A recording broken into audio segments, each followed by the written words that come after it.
Hello, everybody out there in free enterprise land. We've got a race going. Well, it's not going yet, but it's gonna start momentarily. Hi, I'm dijonketchup. I'm one of the people commentating for you tonight. I'm badkarma, and I'm Dijon's co-host as well. We got an exciting Monday night community race for you. All of a sudden, I miss everyone. That sounds like an album title. I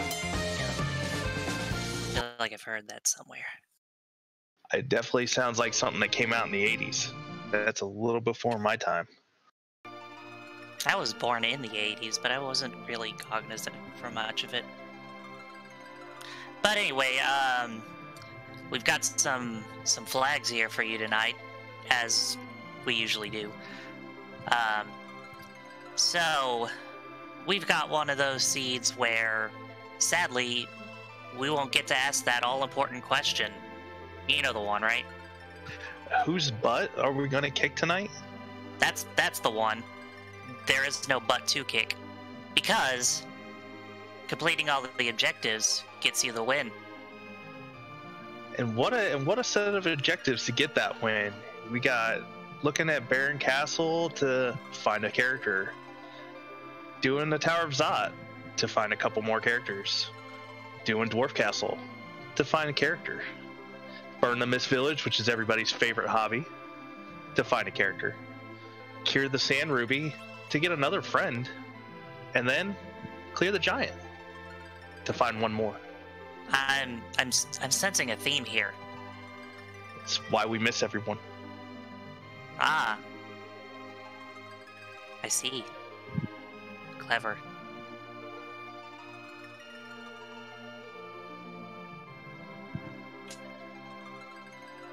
They will be incentivized to do all these checks, though, because there are no free characters also tonight. So nobody hanging out in the Watery Pass or on Mad Ordeals. Indeed.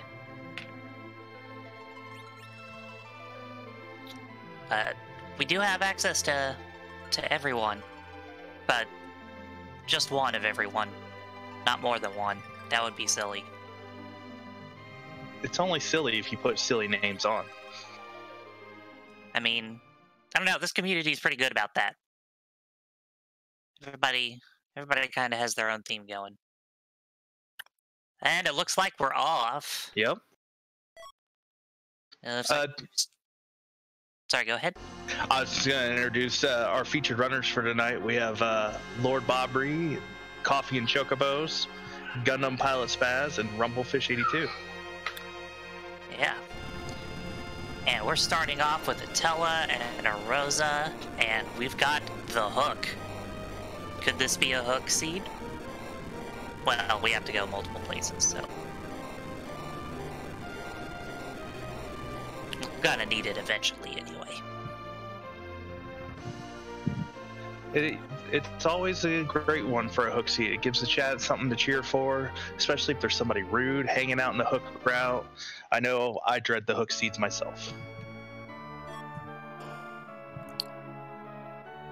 Yeah, the hook is, the hook can be very, divisive sometimes. And it looks like there's a Rydia hanging out in the Baron Inn. Yep, and the free key item is on, and that's where Rumblefish is heading. See Eddie in the bed. Mm-hmm. Oh, that's convenient. Required package in the bed. Yeah. So Rumblefish already knows where to get one of those, how to get one of those objectives done. Oh, and it looks like Gundampilotspaz also got it. Actually, and so is Lord Bree. Looks like most of these people went straight to Edward.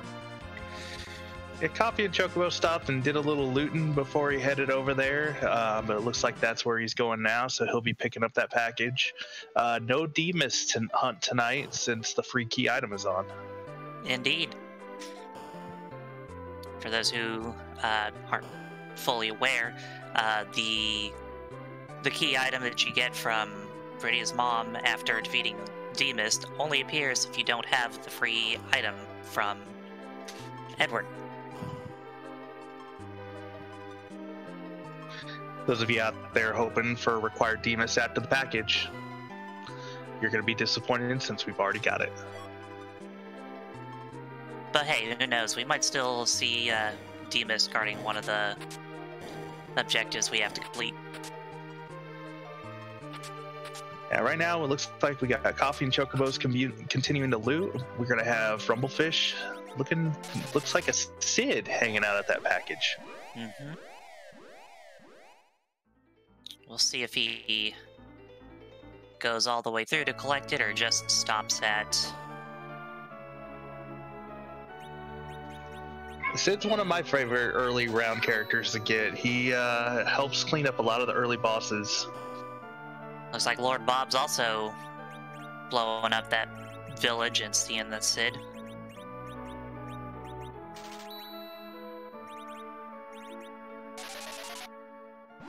Yeah, this is one of those character checks where you see the character and interact with them first, but then you still have to complete another part of the quest in order to actually get them. So, in a lot of cases, you know, runners may choose to just not go get the character. But it is early game, so who knows what we'll see. It looks like everybody except for Gundampilotspaz is following suit and turning in that required package. Yeah. It could be that he just knows he has that package and doesn't need to worry about finding it and can complete it at his own leisure.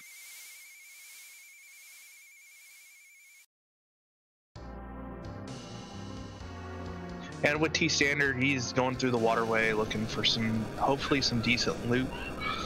T Standard provides a pretty even distribution of things, with things a little bit weighted behind some gates. But he's hoping to find something that'll just give him the edge early on.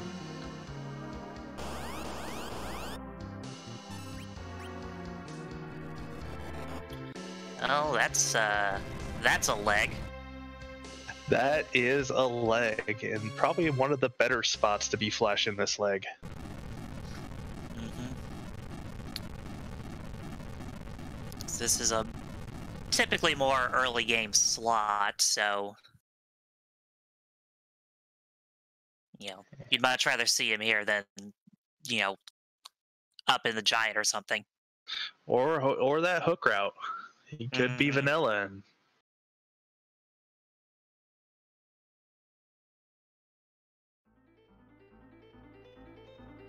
so Lord Bob, Bree, and Rumblefish both getting through the leg.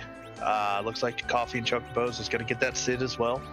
Maybe one of them will go and see who's hanging out in the bed. Yeah. So they don't have that sand ruby yet, but they can take a peek if they would like. Of course, since it's required to use the sand ruby, they may not take the time to peek and just go with faith that once they get the sand ruby, they'll find out when they turn it in.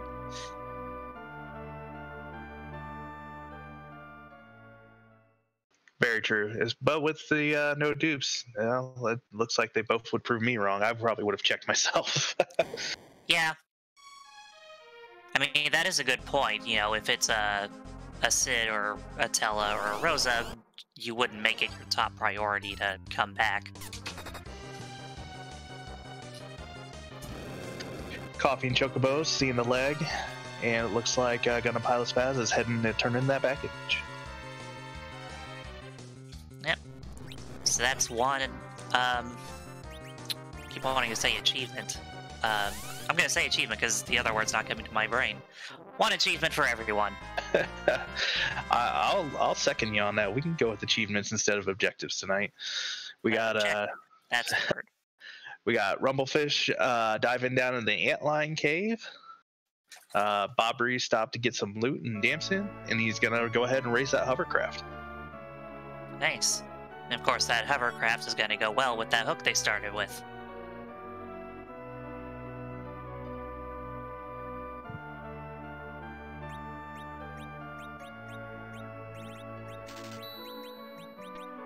So a lot of the early goings, everybody's probably following the same routes and stuff like that. You know, getting their characters, getting some of these easier checks. It'll be really exciting to see who dares to go down that hook first, or if they're gonna check all their other overworlds to see if the magma key is somewhere easier. Absolutely.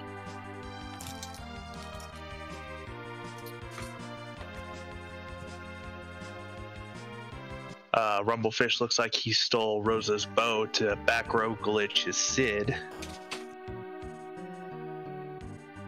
Which is always a, good play. Because once you've done the glitch, you just give that bow right back. Yep, we have Lord Bobbery climbing Mount Hobbs looking for another character. Finds a Palom. And there's a bomb. I'm pretty sure Dathus did not roll the seed tonight.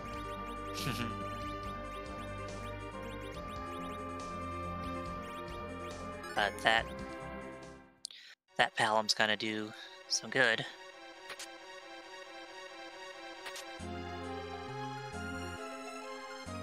We have Dark Imps down at the bottom of Antline Cave. You kind of hope to see them somewhere else to get a little free fight and some extra XP, but Rumblefish is just cleaning them out. And that's them down. And we've got the Baron Key. Also required. Mm-hmm.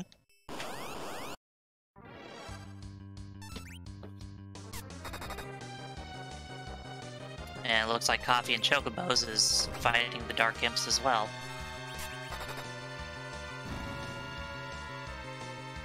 Bobbery is getting that bomb, hopefully trying to get it down before it explodes. Yeah, you definitely don't want to see those. Just as I was gonna say it, there goes the explode. Not too terrible at this spot though. It could be worse if it was at Bahamut. Yeah.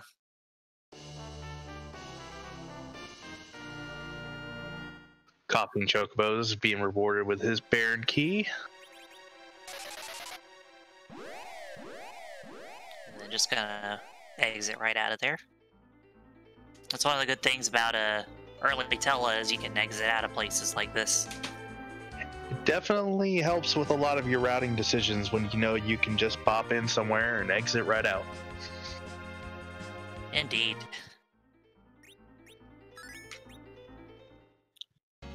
And then CoffeeAndChocobos is also gonna find our friend Palom. And it looks like Rumblefish is skipping Hobbs and going up a different mountain.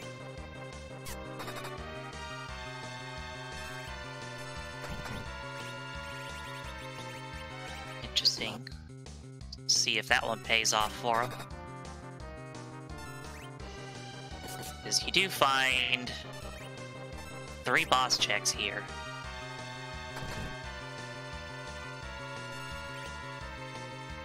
Also gives Tella his full list of spells. Yeah, and if you complete it now, if you find Cecil later on in the run, he'll already be a paladin. So there's different strategies about when to go up ordeals and when not to. When we know a Fu is in the seed somewhere, and with all the character checks, it is very likely we'll run into him. So 3 bosses is 3 more levels of spells for Fu. That is a sparkle right there. Oh, that's a wyvern. And Rumblefish has not found Star Veils. Yep, that's I think Rumblefish is gonna leave the mountain. Yeah, he's loaded up a different save file. That'll be spicy if people start heading right up there and haven't found their Star Veils yet. They should be somewhere on the overworld with that standard.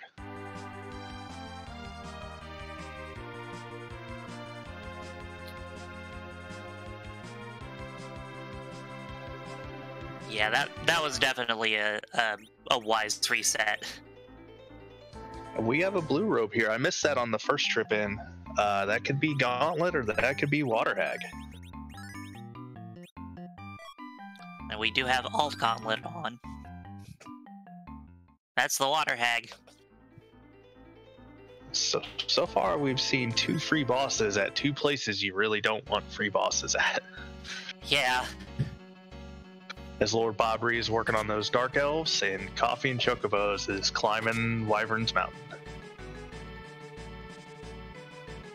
Yeah, that's gonna be a good surprise for him.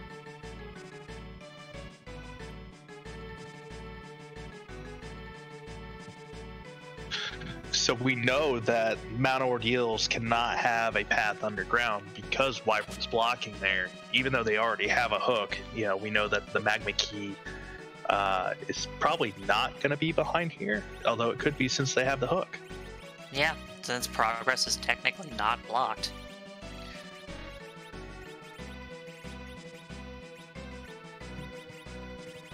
Looks like Gundampilotspaz and Lord Bree are both taking on the Antlion Cave. And we have Leviathan as the second fight in the Baron Inn. Chat pointing out Gauntlet would have had 2 sprites at Baron Inn, so we should have known that was Water Hag walking up to it. Oh, that is a good call. Thanks. Sometimes you forget about the multiple sprites for some bosses in some places, and then you just get surprised when you're expecting 1 sprite and you got like 3. And CoffeeAndChocobos had a Star Veil, so he is through the Wyvern. Nice. Let's see what awaits on the other side of that bridge.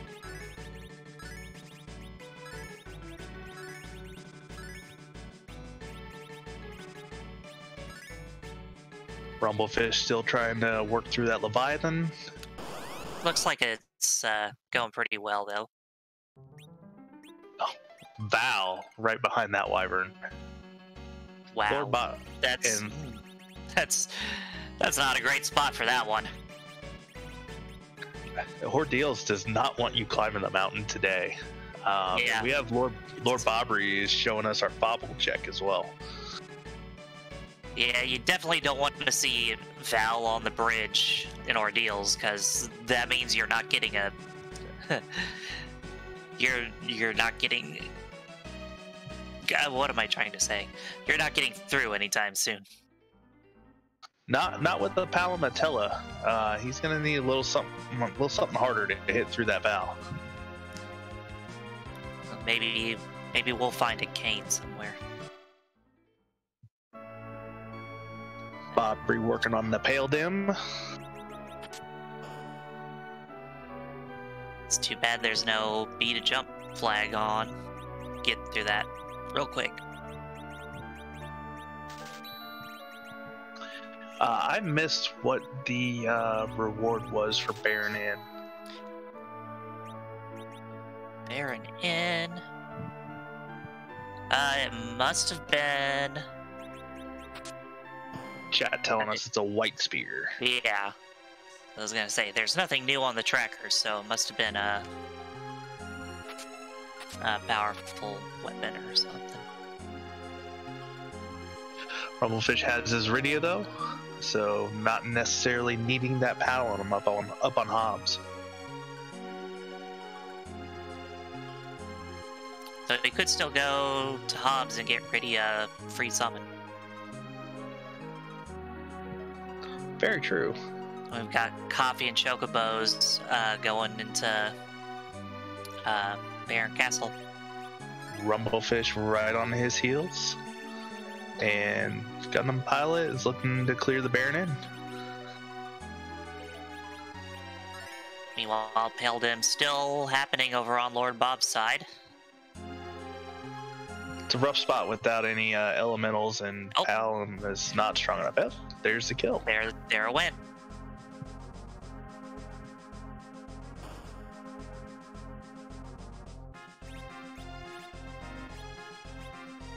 shortly see what the reward is for Baron Castle. Or not. Not Baron Castle, but the other one, Fabul. Fabul, an Artemis bow would be pretty nice to help get through that vow. Yeah, and he's got a Rosa. We found out that that second Rubicant is an element. Yep, and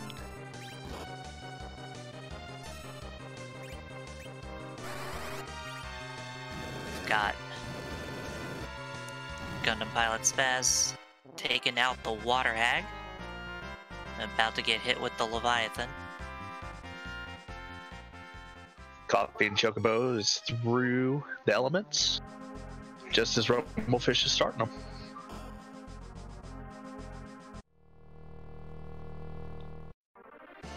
That's behind door number 2.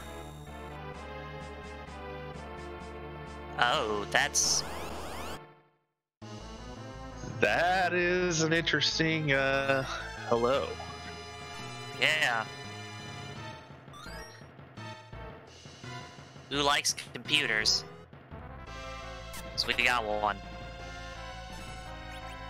Yeah, it is can't be a free boss. Yeah. Depending on the strategy, it's only got about 3,000 health. Not a horrible spot for it, all things considered. Oh, and it looks like Lord Bob's making his way into Baron Castle.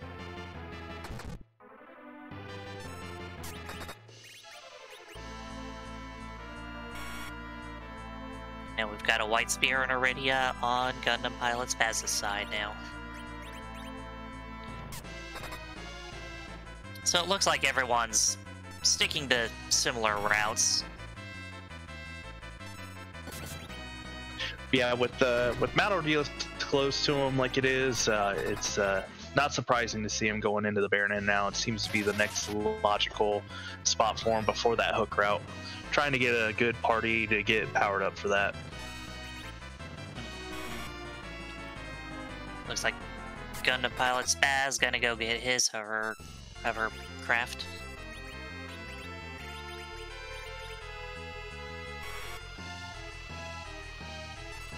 Rumblefish doing a quick bit of looting before heading on to the second Baron boss.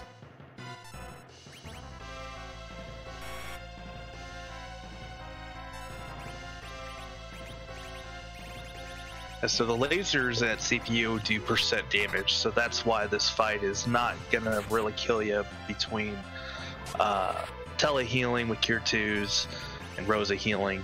Sid will take the most damage, but it seems like he should be able to get through this.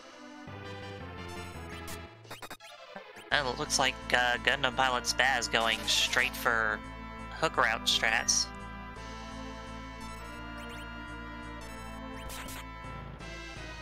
That'll be interesting to see if it pays off. If this Baron gives another non-key item, everybody will be following him in.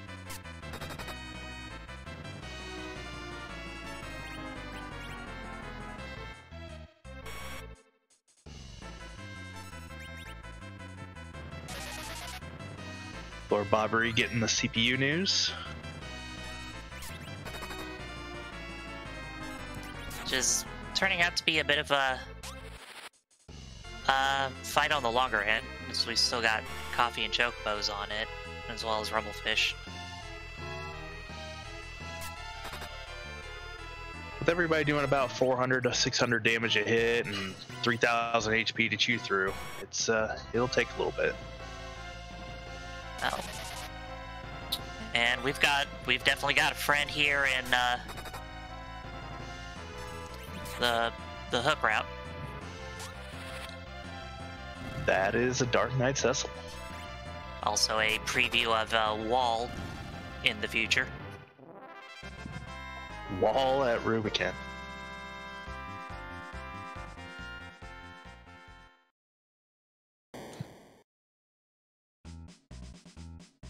So, Spaz is gonna take that Cecil over Rydia. So maybe we'll see try to brute force his way through ordeals as he's exiting out. But it makes sense to not want to have to do some grinding on the trap chest in Evelyn or the hook route with that Dark Knight. Indeed. And let's see, was Spaz one of the ones who checked ordeals already? Spaz has not, and Lord Bobry is the only one who's cleared Fabble to get that Artemis bow. Alright. So this is gonna be Also, looks like Spaz has not found those star veils that Coffee and Chocobos did. it looks like the reward for Baron Castle is the pan, unless I misread that. It went by kind of fast, so... And a foo. Yep, it's on the tracker, so yes, it is the pan.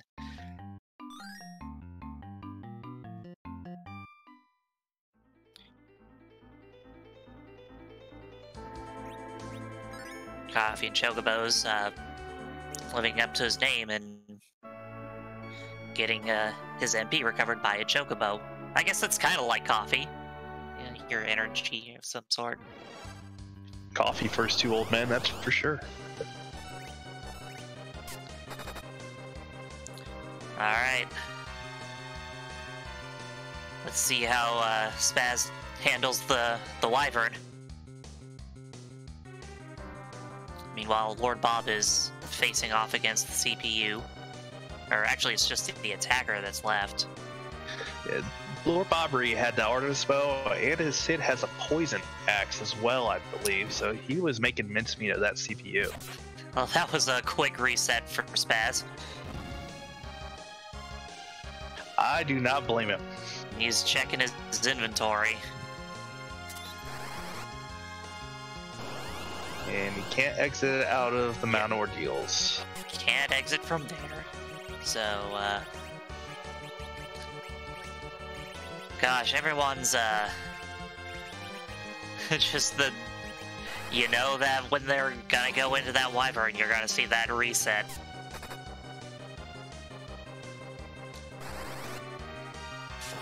Yeah, it looks like Coffee and Chocobos getting a couple more bosses. Rumblefish having the same idea, getting some more spells for that food before going down that hook route. Yep, we got King and Queen Evelyn. I believe this is at the Demas spot for King and Queen. So our free bosses all at places you do not want to find them. Yeah. Rumblefish actually fighting them rather than just doing the pacifist strat. But it looks like he's taking on easy optional bosses to boost his Foo's stats. Or not stats, but the available moves. Yeah, chat pointing out, Quake on Foo is really nice.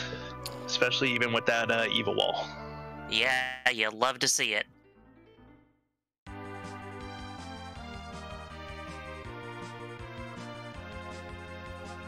Looks like Gundampilot's found the Star Veils and is going back up.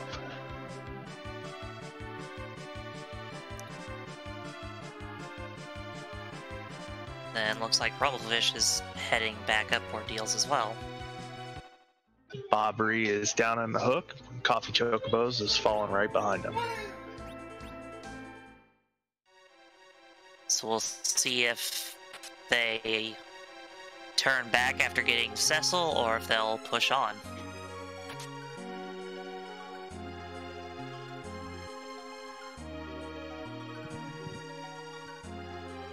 Or maybe they'll just decide not to bother with Cecil. Well, C-Buy is not on, so they can always let him go and pick him back up later. Indeed. I missed Soma drops were in the Evelyn shop, it looks like, so that Tella and Fu are going to get some extra magic, it looks like, from Coffee and Chocobos. Spaz making good use of those run strats to delay Wyvern's Mega Nuke until the Star Veil goes off. Fu was able to just cast a wall instead of waiting for a Star Veil. Also a valid strategy.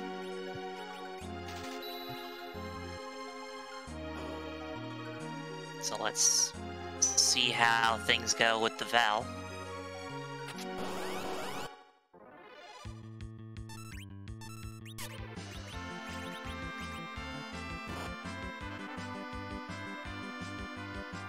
A couple of stalements over on Coffee and Chocobos screen. And meanwhile, Lord Bob has found the Cecil and the preview of the evil wall. And Gundampilot getting the Valvalis news, and let's see how he tries to handle this one.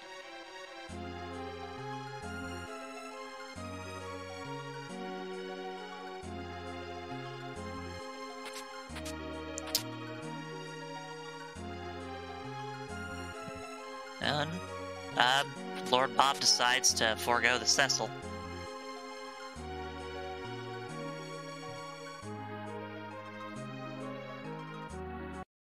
And Coffee and Chocobos should be approaching it.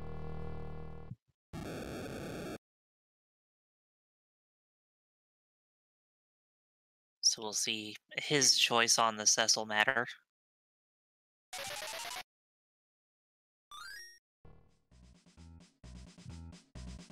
Lord Bob going deep for that evil wall, not looking to do any sort of grind in Eblin or anything. I know I struggle with the hook route without some extra grinding.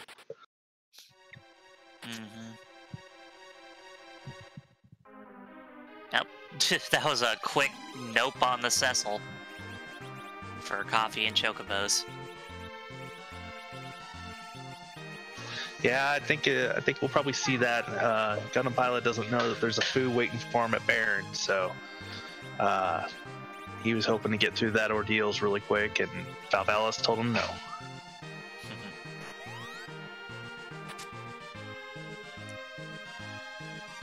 Got a pack of mad ogres over on Lord Bob's side.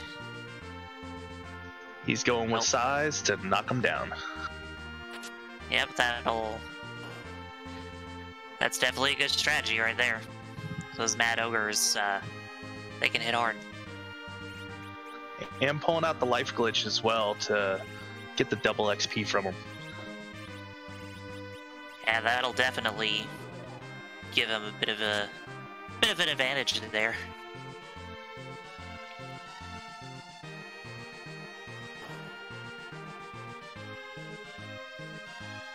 Still looking at Val on Rumblefish's side.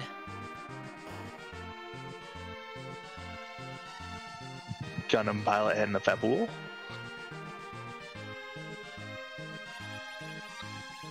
He gets through there. He'll be rewarded with an Artemis bow and might maybe go revisit that Val.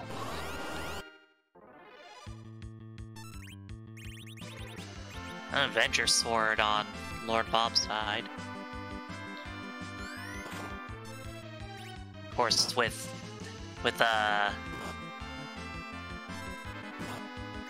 having a foo, you can just cast Berserk whenever you want.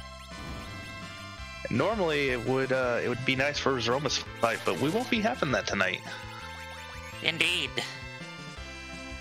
Moment of silence for the butt that will not be kicked.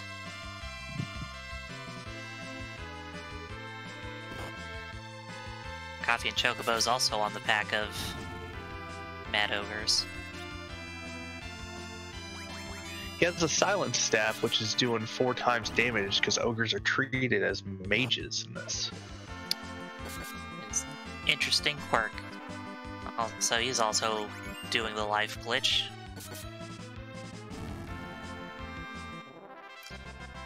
Paladin fight going on Spaz's side.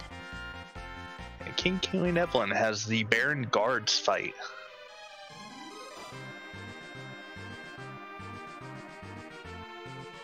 As far as King Queen Evelyn spots, that's a nice one to have, and finally a free boss fight somewhere where you would like it. Yeah.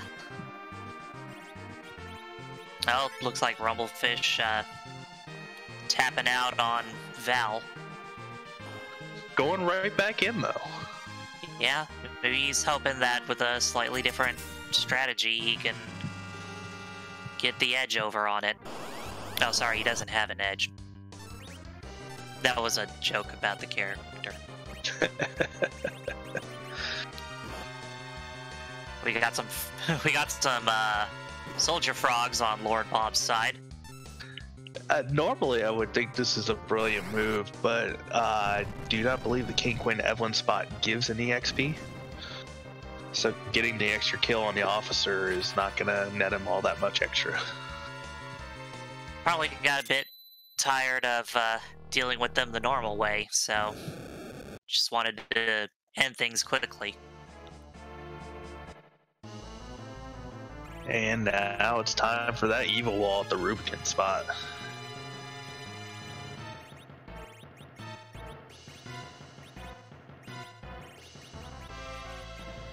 Looks like Lord Bob gonna go back and take the quick safety save, which is it's what I would always do when a situation like that. I think CoffeeAndChocobos just plowing straight forward. Hey, he's gonna berserk his Rosa to get through this. I did not see if she still had a silent staff or she has something else on her. Yeah, not sure if he had the Artemis bow or not. Oh, she still got the staff. Swinging for 700 though.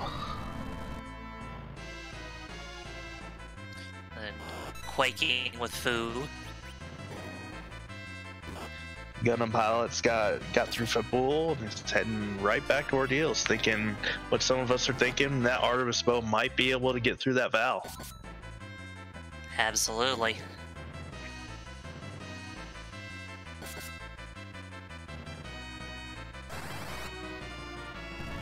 Changing battle speed.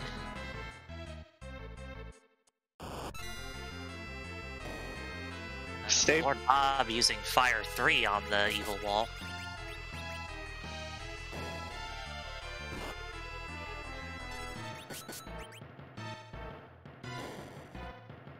So, two very similar parties, but with slightly different strats.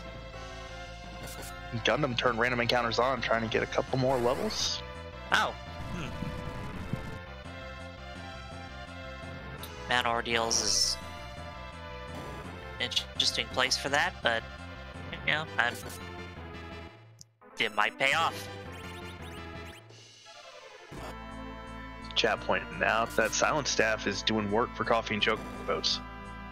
Yeah, looks like Lord Bob had to reset out, which it's a good thing he took the safety save. Rumblefish still trying to slog through that Val.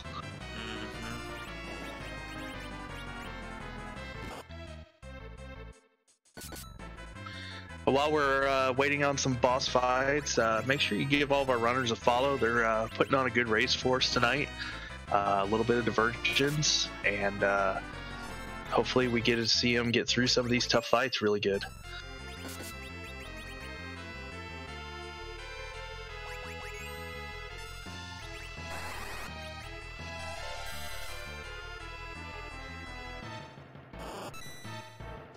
And it looks like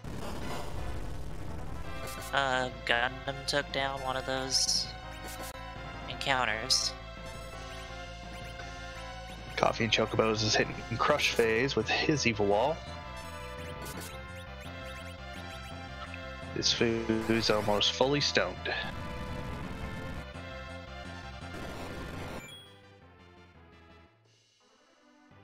Lord Bob. Oh, and he's through. Oh, yeah. Now, I'm not familiar with the pause on the evil wall. Would you happen to know? The pause for the crush phase? At the very end there. Yeah, so when the evil wall gets really close up to the party, he starts to do crush, where it's just an instant kill unless you have something that prevents instant kill. And that'll be the only move that he does. So he will continually just try to crush you until your party is ground into dust. As chat pointing out, it is crush phase is not that bad to deal with. It is getting to it, and that is what you're hoping for at an evil wall Rubicon. Okay, so chat's saying if you hit pause when the crumble happens at the end, it saves a slight amount of time. Oh, I was explaining the wrong thing. My apologies. Oh, no worries. I'm sure somebody out there learned something, so. I did. I did not know that.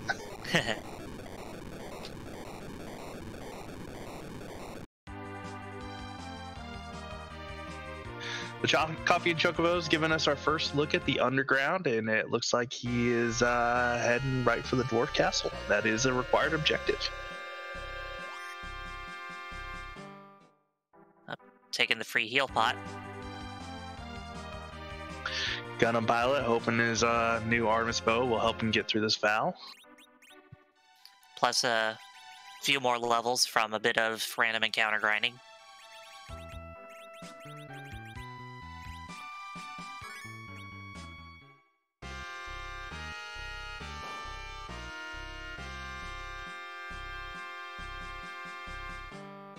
And Coffee and Chocobos going straight into the dwarf castle boss, which... Death strikes again. Yeah, I was gonna say. I was like, wait.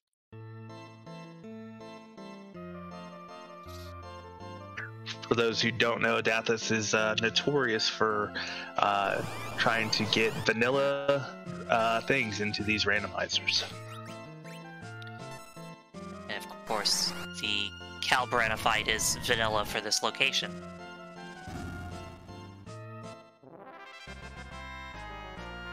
Quick quake from Palom, and those dolls are gone. They did not stand a chance. And Rumblefish is through the Valvalis. Nice. So it looks like we'll get a look at what the third Ordeals boss is. And the Queen of Monsters is coming up to Coffee and Chocobos. And that's another Palom.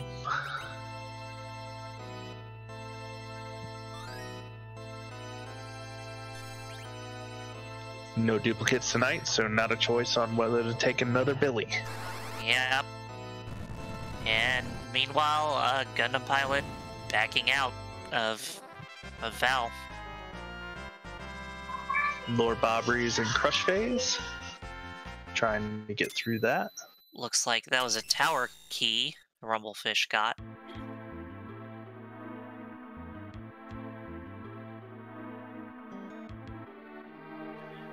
Was probably hoping for a magma key with how rude that Ordeals was to him. Question in chat, it is a nice item to have. Others probably won't have it when they attempt and may do a keyless tower.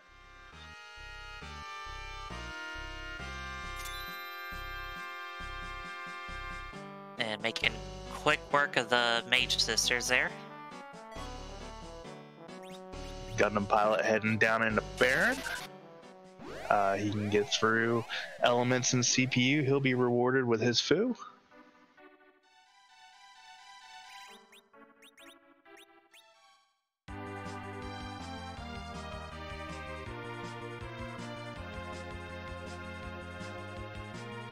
I suspect Rumblefish will be heading down that hook route and will be greeted by Paladin Cecil instead of a DK Cecil.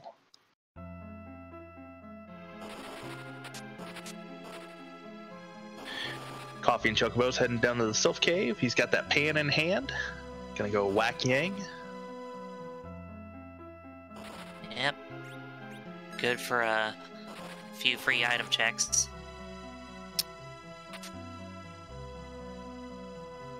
Always check your freebies.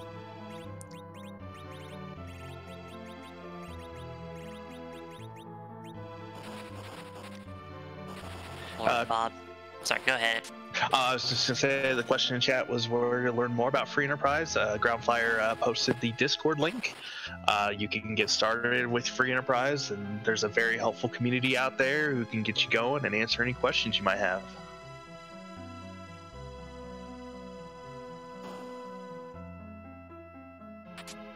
Lord Bob's still banging his head against that wall. I believe he's got crushed now. Oh, he's been crushed a few times, it looks like, but he's got enough Yeah. up. They through. Oh. Didn't quite catch what the sylph gave Coffee and Chocobos. That was a life staff.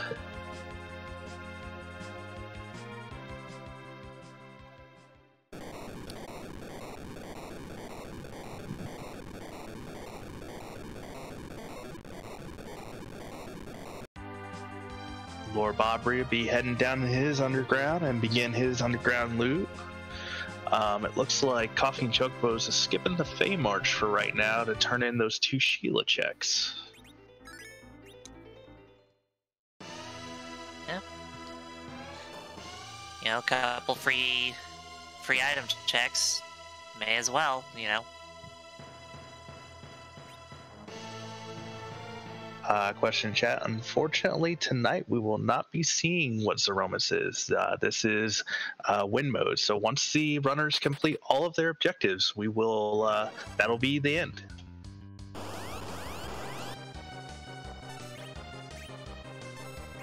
This is Coffee and Chocobos' first trip to Fabble, so he will be able to collect 3 checks with 1 visit.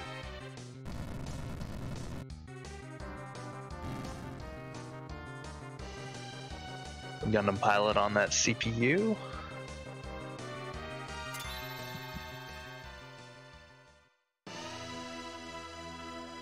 Should be a relatively easy fight. He's coming at it a bit later than some of the others. Yeah, a few more levels on his team. He does have the DK Cecil, which, while doesn't hit as hard as other characters, can still provide more physical damage.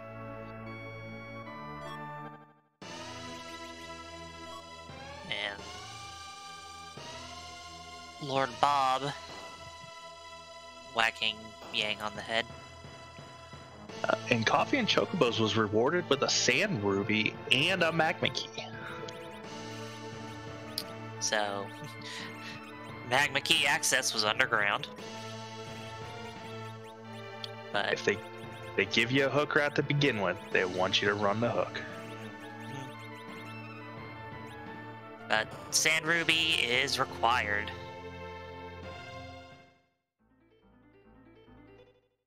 Rumblefish getting some nice loot. Saw a lightsaber and a sylph summon there in the Baron Castle. Oh. Rumblefish learning that sylph.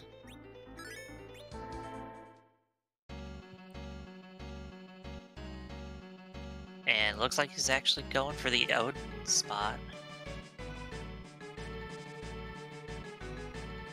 Lord Bobry finding the crystal. While it doesn't help him with Zeromus tonight, it is a key item to count towards 10 key items. Well, that was that's a vanilla Odin. That is a vanilla Odin.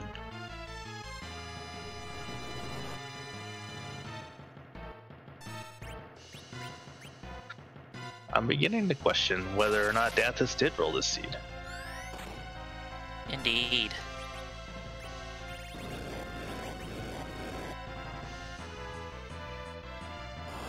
We have a Kanazo and a Dark Elf at the bottom of the Fey March.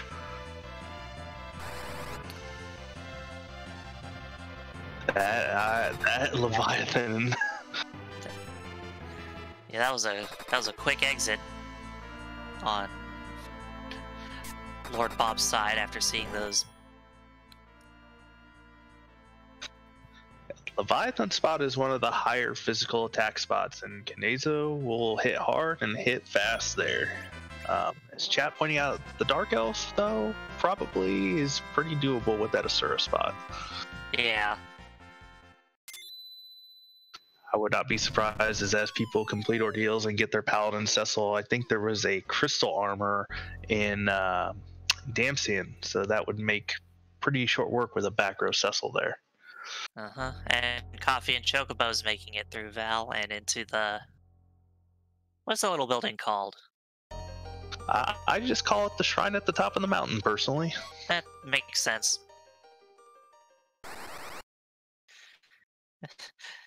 Eventually, you just don't learn the names of some locations because you don't need to know the name of it, and it's all the lore is gone. All the lower deals to me. Lord Bob taking on the Vanilla Calbrenna.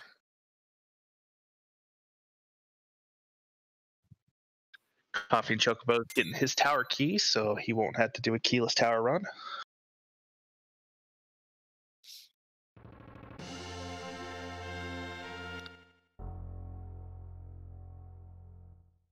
So we are looking for a darkness crystal to get to the giant and an earth crystal to do Zot. And that is the last two key items we need for go mode. We know where the sand ruby is. So Coffee and Chocobos is just 2 items away. Lord Bob on that Asura, just standing between him and another objective. Got his duplicate Palom, who just disappeared. Rumblefish doing the Staleman encounter, trying to get some XP for his hook route. You know, the no duplicates flag should really be called the Highlander flag, because there can be only one. Combine that with the permadead flag, then you gotta go around chopping your characters' heads off.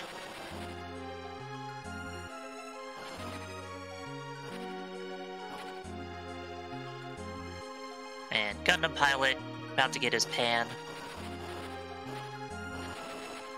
Probably feeling a little bit better. He's got his foo.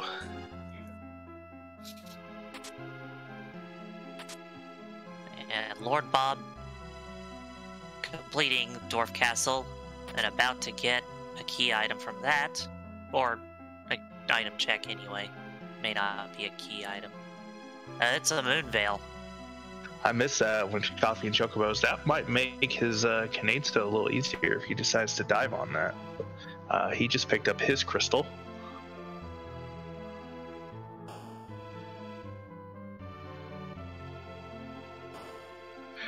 Rumblefish getting the Paladin Cecil. The crystal being a very necessary part of this seed.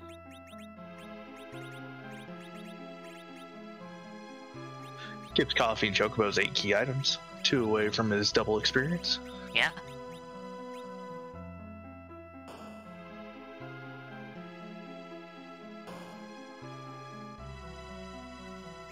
And looks like Lord Bobry may be heading to turn in those Sheila checks. Rumblefish deciding whether to keep Cecil or not. He is Paladin now. I'm sure the hesitation is more to do with, you know, how much can he get him leveled before fighting that evil wall. Yeah. But he takes the Cecil over Rydia. And maybe he can slingshot him. He does have some nice gear though, with a lightsaber and crystal armor. He won't, if he uses the crystal armor, he won't be able to berserk him, but that'll still be pretty helpful with the physical attacks that Evil Wall does. Yeah. Lord Bob getting his Sheila items, getting that Sand Ruby, putting him one step closer to another objective. I don't believe Coffee and Chocobos ran to turn in that Sand Ruby. He immediately came right back down to the underground, and it looks like he's going to go challenge either that Dark Elf or that Canadsto. It's the Dark Elf, which would have been my money on which one he would have gone for first. Same. I would be noping very hard out of that Leviathan fight.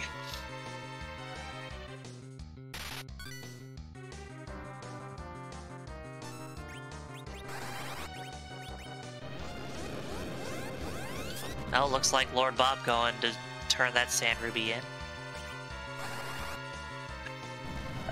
Rewarded with a cane. Yeah.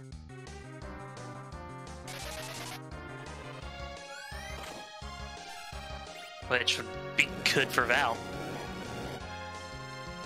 Oh, Didn't keep him though.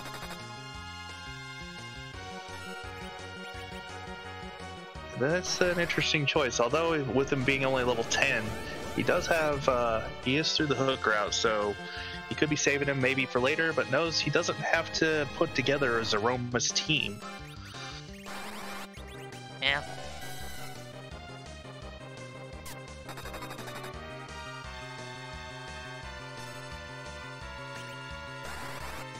We got Mad Ogres for Gundam Pilot and Rumblefish. Bob, are you gonna possibly go see that Vanilla Odin, or? Oh, he's returning to Baron Inn. I believe he noped out of that Leviathan earlier. He never did finish that. This should be a much easier fight at this point. Twin Harp for Coffee and Chocobos. Maybe we will get to hear some music tonight. Yep, that's definitely music. Though the question is if music is required or not. For those who don't know, when we refer to music, the music that Edward plays during the Dark Elf sequence is randomized to various harp music. DJ Spoonie B could rendition a classic tune from a number of various RPGs that is all done via harp. Yeah, someone in the chat could probably point out who it is that does all those tracks. I do not know the name off the top of my head, but there are a lot of harp tracks that have been put into the randomizer, and they're pretty amazing. Coffee and Chocobos is making the tower climb, and it looks like he is acting like he's in go mode. He is skipping all these trap chests that could have a number of goodies in them. Without an edge, he doesn't need to steal sirens either. Coffee and Chocobos overshooting the save point, which, just a fun thing to point out, the most recent update to the randomizer took out the dialogue box that would stop you whenever you walk into the save point. So now it's pretty common for people to accidentally overshoot it. I have noticed a number of people using that to their advantage, though, to save one step closer to the door. If they overshoot it and come back, you can actually keep the save a spot, off of it.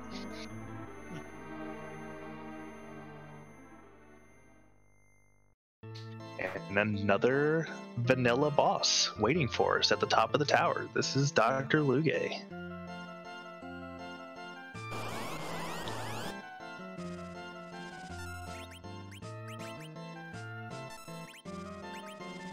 Lord Bob Bree following Coffee and Chocobos, and Rumblefish starting his evil wall.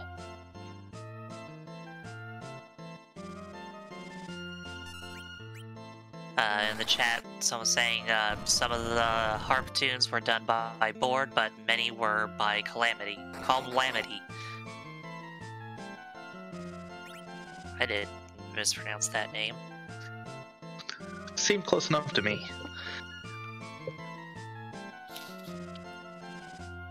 I'm just gonna blame it on the dyslexia. Chat pointing out that Lord Bobry is doing keyless tower since he has not completed ordeals. Oh.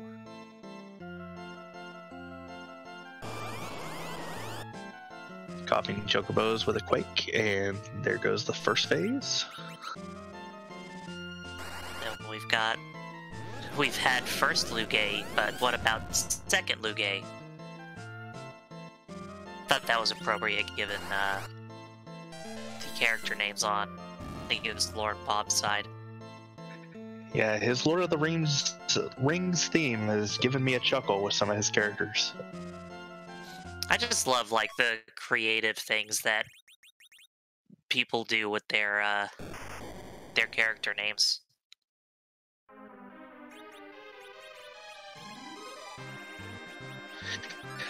Yeah, we had one the other night where they sent a message to the chat. I believe it was Poydrak, thanking Groundflyer for the seed that was rolled. So Coffee and Chocobos got the ever-important spoon, which is equipable in the seed, I believe.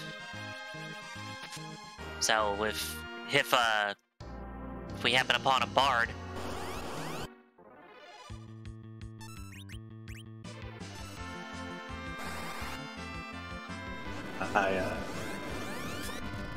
oh, and that's also 10 key items for Coffee and Chocobos. And then just immediately nuked that plague before it could even start the countdown.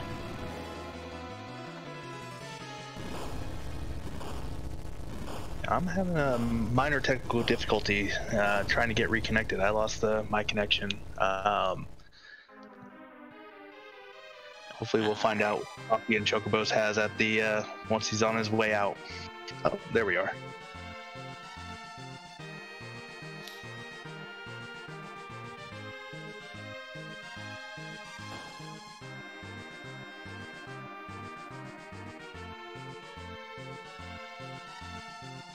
Rumblefish taking another crack at the evil wall, it looks like.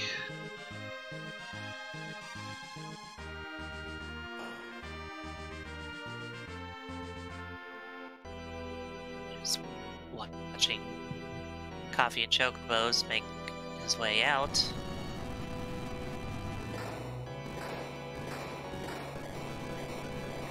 I didn't see if Rumblefish threw that Avenger on his Cecil or not. I did not catch that either.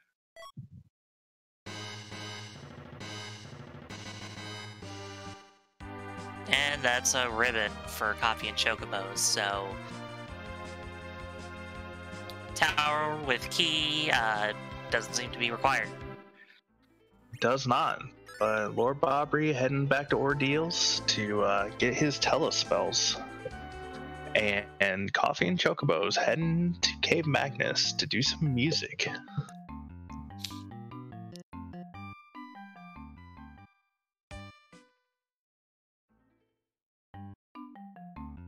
And getting the wrong color Chocobo. Happens to everyone.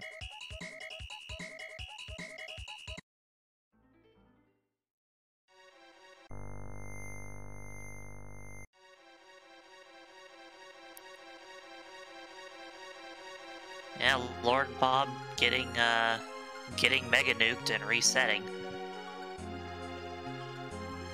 He was hoping he could try and get a Quake off before the Mega Nuke. I don't know if he ever found the Star Veils that Coffee and Chocobos found. Just lowering his battle speed some. I believe he does have a Cursed Ring as well.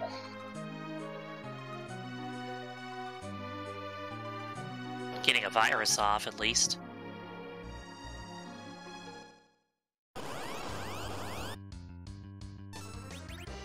That's not going to be enough, though. Now I'm having a technical issue.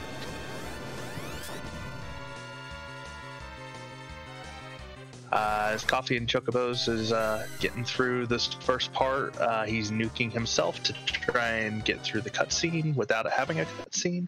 But once DJ Spooty B gets on his feet and gets over to his harp, we will be quiet so we can hear the tunes.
And that was Octomammoth to the tune from the Final Fantasy III boss music.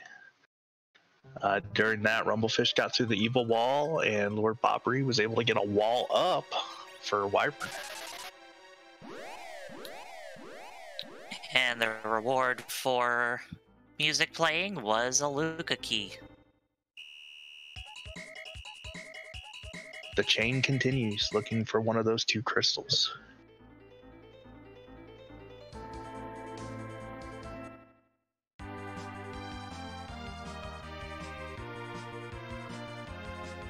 Gundampilotspaz taking another crack at that evil wall.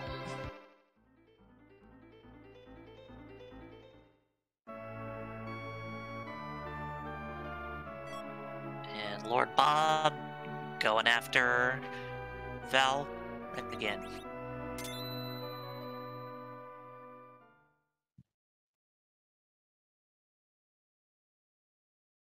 Coffee and Chocobos waking up his cane.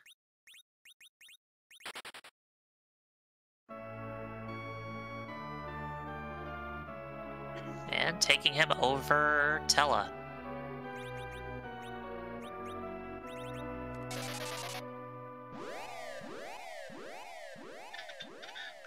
It'll be interesting to see where he decides to take Kane to get him leveled up.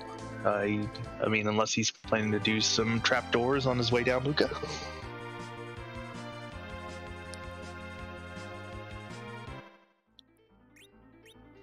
As long as Kane doesn't betray you on the way out.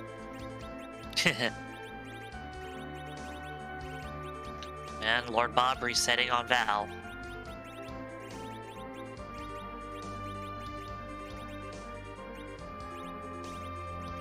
Gosh, that Val spot is just...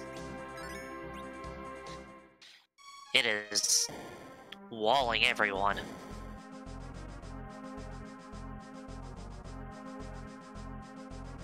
I wonder if Lord Bobbery's regretting not taking the cane now.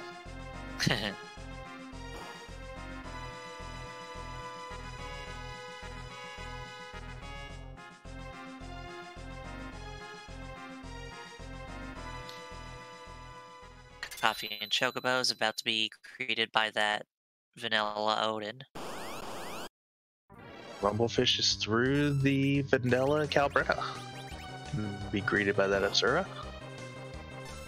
Which is decidedly not vanilla.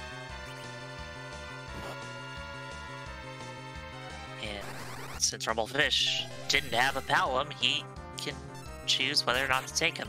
And he's thinking about it.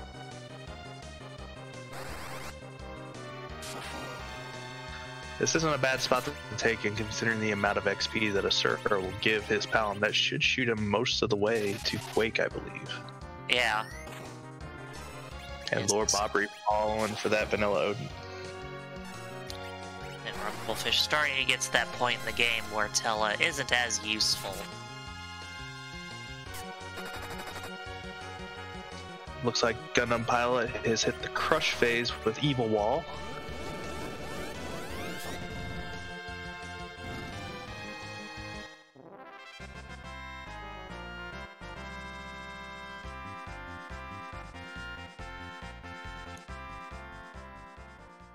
Doing some run buffering to try and prevent some of those crushes. Speaking of buffering, I'm having technical difficulties again.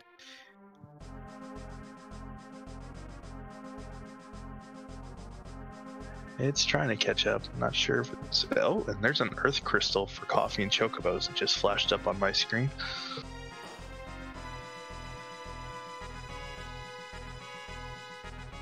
Very nice.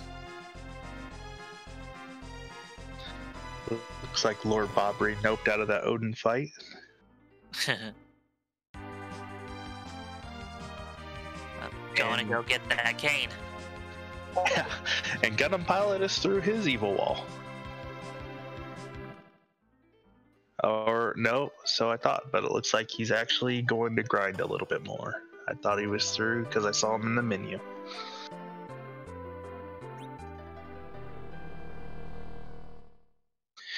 Coffee and Chocobos heading right for Zot. So this will be 2 more characters that he can find, as well as another key item check.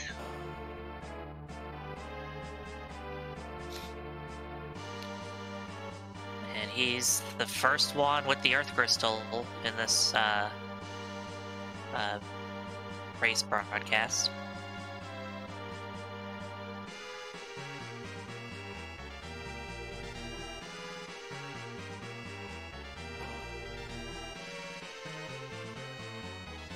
And while we have the 4 runners being restreamed, we do have another 11 who are running the same race off stream as well.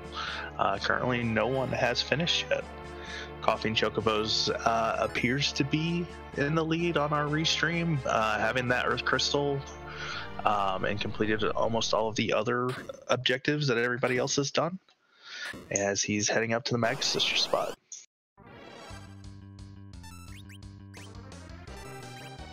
Oh, that is an antlion.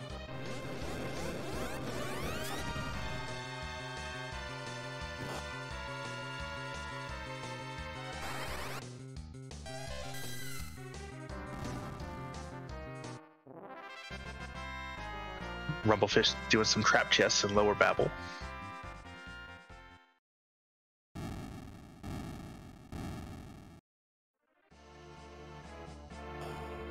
Lord Bree got through Wyvern again, getting ready to take on that battle.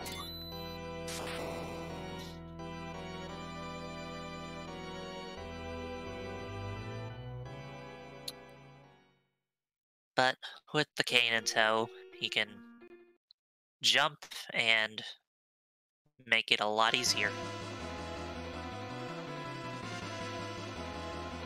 The reason Valval's has been so rude in that spot, it has a lot of magic defense, and with a lot of our damage coming from our magic users like Fustoya and Tella and Palom, they're not even landing their hits.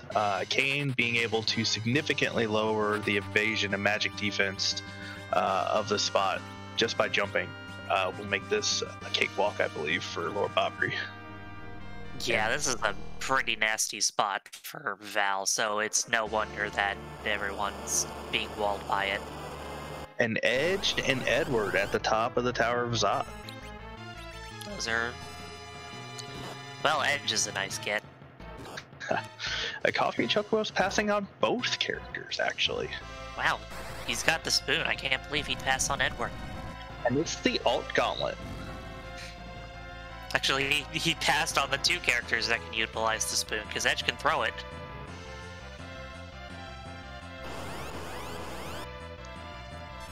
He's probably thinking, I only need 1 item, and he's hoping it's here. Yeah.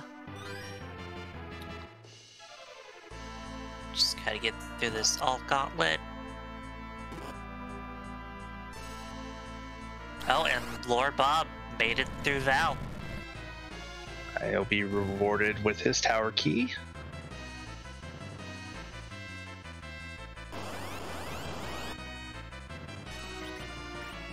The tower key, which is not required in this seat, but, you know.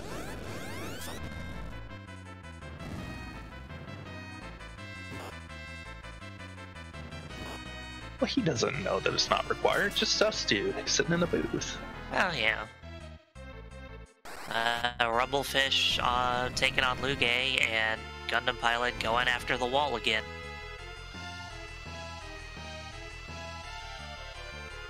There aren't many more bosses that are rude in that Rubicon spot than the wall. I mean, a lot, but the wall is definitely up there. A required alt gauntlet, as chat is pointing out. Yeah. Tell you what, as someone who hasn't played this game, like, casually, but only played the randomizer, and like, attempted a short speed run of part of it, getting the alt gauntlet is always a treat, because you see enemies that you've never seen before. Oh, unless you run a slapdash like we did the other night, where the alt gauntlet was at the Ogopogo spot. Oh. Good times were had by all. Bree taking his tower key and heading back down the mountain. It looks like Gundampilotspaz is walking out of Upper Babel.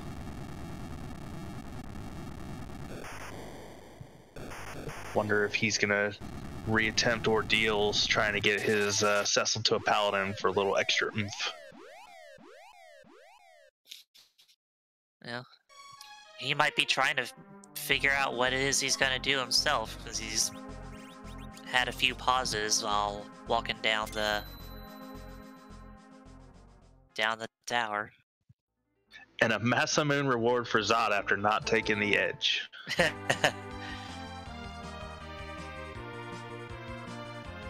But that's still an objective complete. Coffee and Chocobos is one key item away.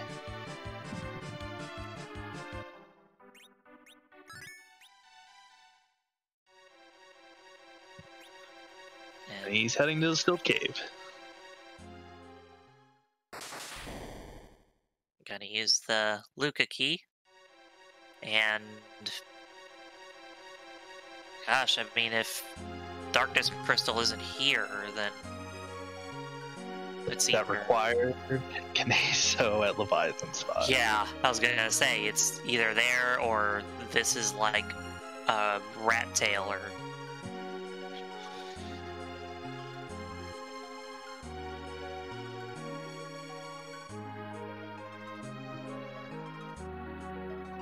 Yeah, those are the last two checks though.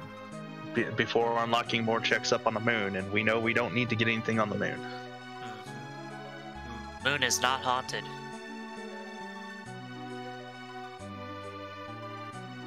Though it adds a little bit of insult to injury that Moon is not haunted when you have to get the Darkness Crystal anyway.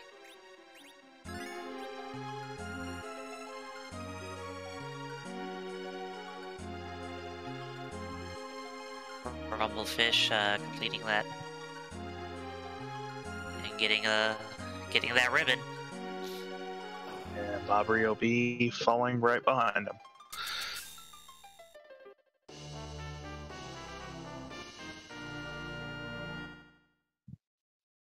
Gundam Pilot taking on King and Queen Eblin. And there's the Darkness Crystal. Coffee and Chocobos is in go mode at an hour and 15 minutes. Assuming he gets past this boss. Well, which he will. These are the other set of Baron Guards. Another fight that does not have the boss bit.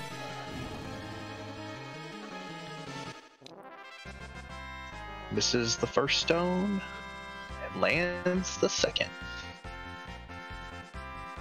And that's a free boss. And some free levels. Learning that Cure 4. Oh, Lord Bob got his ribbon. Gundam Pilot fighting the Nope Rope. And the Waterway. Probably not a bad spot for this Nope Rope, although Waterway can have deceptively high HP, but with Quake and other level 3 spells, I doubt he will have any issues. Not sure why he's doing Waterway, unless he's just trying to get some... Possibly trying to get up to Nuke on Fu. I believe this fight probably will give him Nuke. Nuke is one of the few spells that would be able to cut through Val in her tornado form at that spot as well.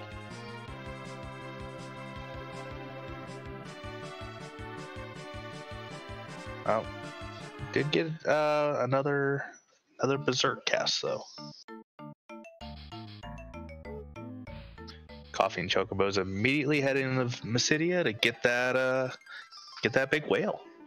And Rumblefish picking up his Sand Ruby from Sheila.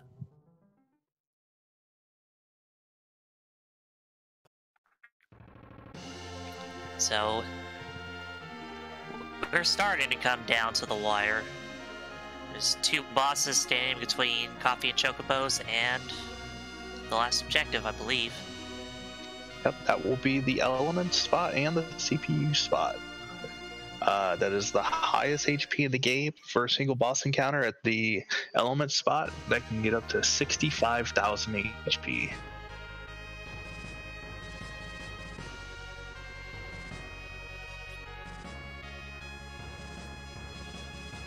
And Lord Bobbery looks like he's heading to take on that Dark Elf. Chat saying Nuke actually would not cut through Val's Tornado at our deals because she has too much evasion at that spot. And that's one reason I'm probably not running in the upcoming league, which we actually haven't mentioned. We do have an upcoming league for Free Enterprise with the Highway to Threemus Zone. That will be starting next week. If you are interested in joining, there is still time. I believe the signups end August 2nd.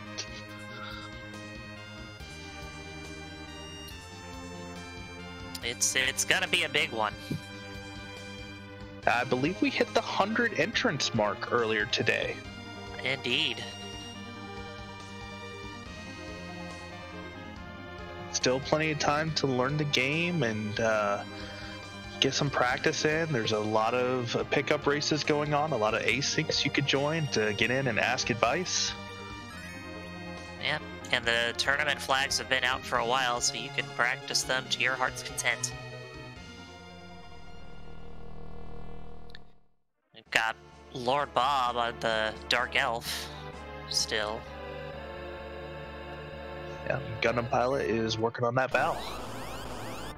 And let's see what the first giant Lunars. D-Lunars. And CoffeeAndChocobos immediately exits out. Yeah. He's not looking forward to that one. His Avenger Kane was going to make that a little dicier. Yeah. Lord Bobbery got through the Dark Elf fight. He'll be rewarded with his Twin Harp. And Rumblefish is about to go to that Odin. Which we know is required because it has the Earth Crystal.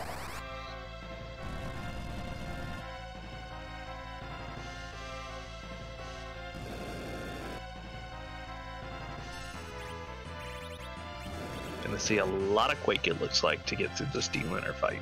Yeah. Good old Quake.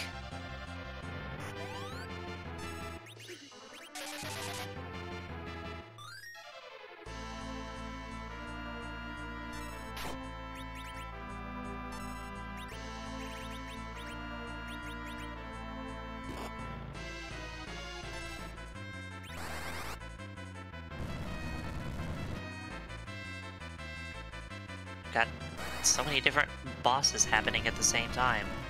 Oh, and Rumblefish goes for that lightning strat on Odin. Getting that sweet spot where you get 9999.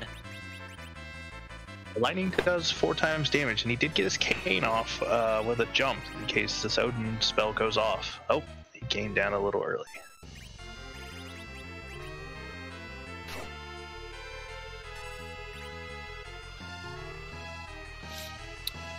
CoffeeAndChocobos popping some Star Veils against the D-Lunars. Quite possibly expecting that breath attack to be coming out with how long the fight's going. Yeah. Wolfish threw the Odin and was rewarded with his Earth Crystal. And Lord Bobbery is attempting the Kanatsu. Which, at this point, we know is not required, so...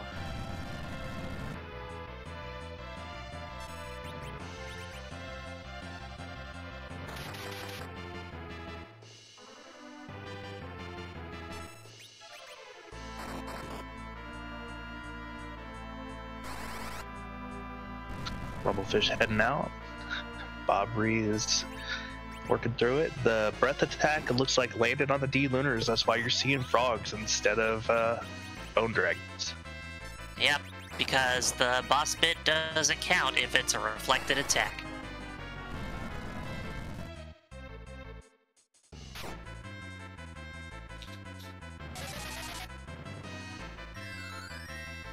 And Gundampilotspaz gets through the Valvalis. Thanks. Lord Bob resetting out of that Kanatsu fight. The board face AI was gunned down as foo early. He was doing decent at timing the lightning to prevent the waves, though.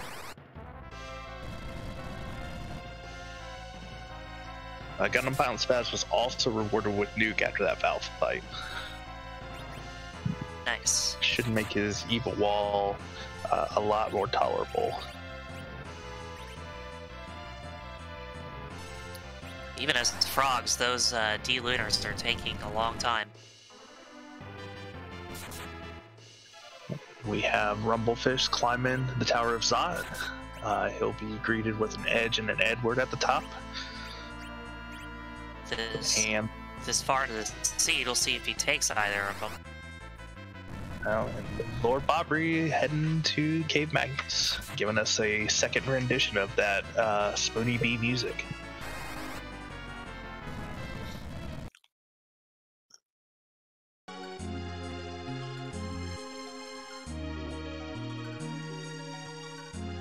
Fighting the Antlion on Rumblefish's side, fighting the Mage Sisters on Gundampilot's side. Still one frog left on CoffeeAndChocobos.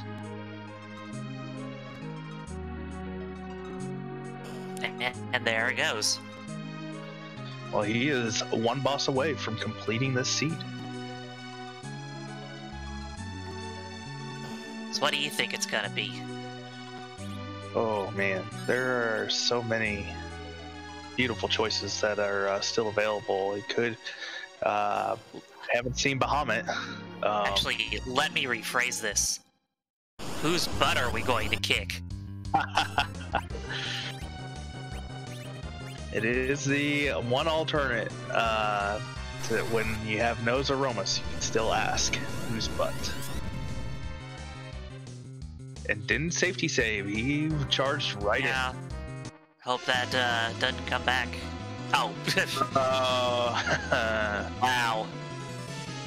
Mylon and his friends. Oh, and we've had our first dot done. Off stream is PK4787.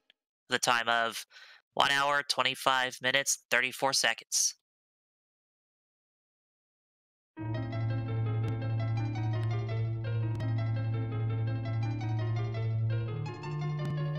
Yeah, pointing out there really wasn't much left. Golbez probably could have been pretty trolly here.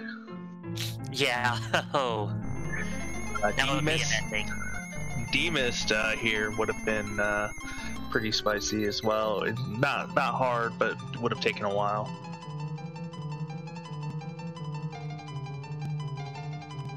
We've got Rumblefish on that alt gauntlet. And Lord Bree with some music.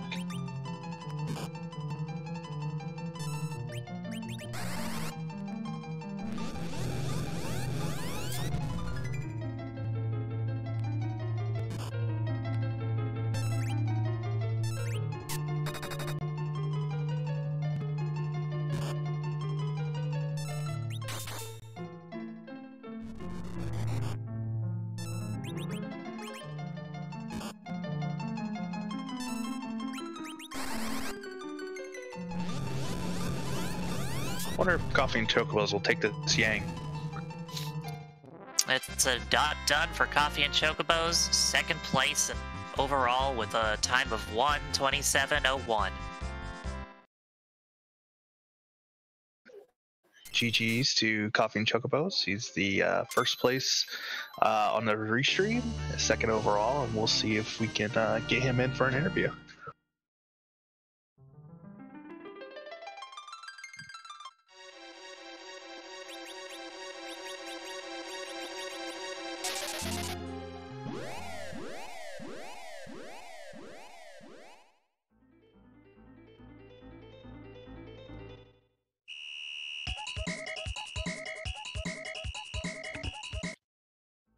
And we have our first place on the restream, CoffeeAndChocobos here with us.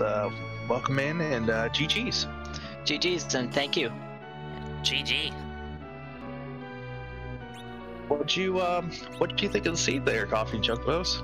I thought it was pretty straightforward for the most part. I mean, obviously everything was on Earth that we needed. We didn't have to dive into Moon after getting that darkness crystal, and the early foo really helped. That Valvalis on Ordeals was a little bit of a curveball, and that didn't pan out going back to it. I wanted to annihilate her with that Artemis bow and heroine rogue Rosa. And unfortunately, that tower key led to a whole bunch of bupkis. Yeah, that Valvalis has been giving everybody a fit on the restream. Yeah, that was a nasty spot for that boss, and then just added insult to injury that it wasn't required. Yeah, it's always rude to meet something that's supposed to be fairly easy that early, and you can't hit it with magic, you can't hit it with any physical attacks until you get that 5 times multiplier or higher. It's rough. Yeah, you weren't the first one up Ordeals, but you were the first one with a Star Veil. Rumblefish beat you up there, and Nope right after getting hit with Wyvern's Mega Nuke, but you had a Star Veil. Oh yeah, I've done quite a few of the Lunar Racing Club seeds where you don't get a starter kit, and I knew up on my priority list I needed to find a few things. As it is, I didn't find life potions for a while, but I knew with Rosa and Tella on board, that was a little bit less of an issue. Yeah. You were also the first one through that evil wall. How did that make you feel seeing that evil wall on the hook route? You seemed pretty fearless going into it. Evil wall that's a little bit of a sneaky spot, but if you can make it to the crush phase, it's not too bad. Its physical attacks are a lot better in the Rubicant spot than the King Queen Eblon. In that King Queen Eblon, that wall can really annihilate you. Yeah, that was like next to Valvalis, like the biggest wall, no pun intended, for everyone in this seed. I had to quake down that wall. I played it really close there with only a couple of people left alive, and Rosa was berserked. My little silent staff beat stick was chipping away at that wall while Fu was putting gigantic quake gashes into it.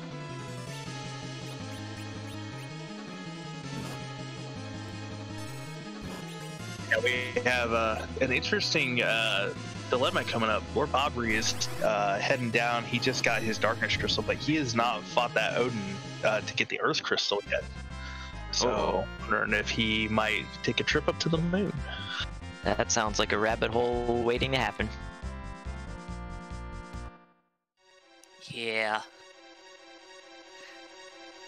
Because like by the time you got the darkness crystal, you were, obviously sure that there was nothing on the moon, but... Yeah, I was thinking about skipping right to Luca, but then I remembered that I didn't do the Barren Basement, and now that everybody was powered up, and I had that, I had Kane fresh from the Kaipo bed, I wanted to get him powered up because he had that Avenger and a whole bunch of stuff to bring him online. It just turned out that Odin was there, and that's a decent chunk of XP. That nice vanilla Odin.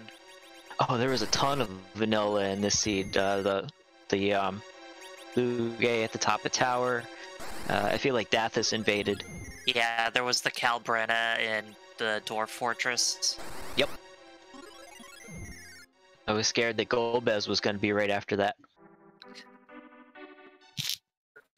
That would have been a little spicy to see that Golbez there, but Asura popping out instead probably gave you a little sigh of relief. Well, Coffee and Chocobos, GG on your second place. I don't have anything else. Do you, Dijon? GG. Great job. Thank you very much, and thank you to the to you, the commentary team, and the Restream team. Excellent job, and thank you again for hosting me. Putting on a good show.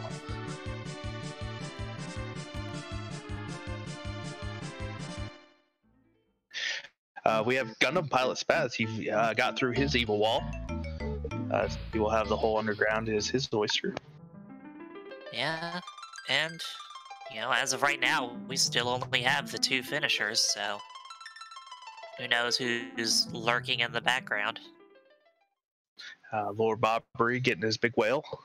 See if he will do any checks up on the moon. We know that he needs to get that Odin down. And Rumblefish just taking care of the Dark Elf.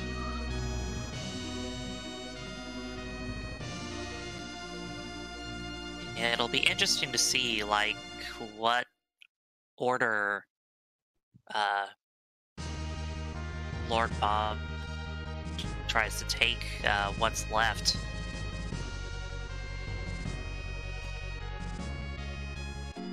Rumblefish getting his twin harp.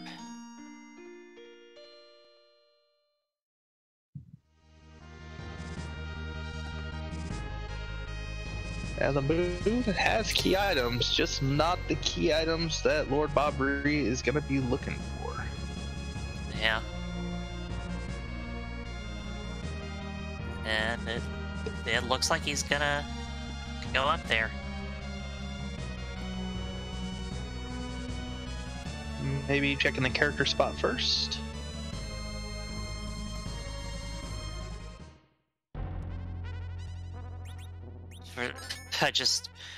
For some reason, you know that image with the 2 astronauts on the moon and looking at Earth?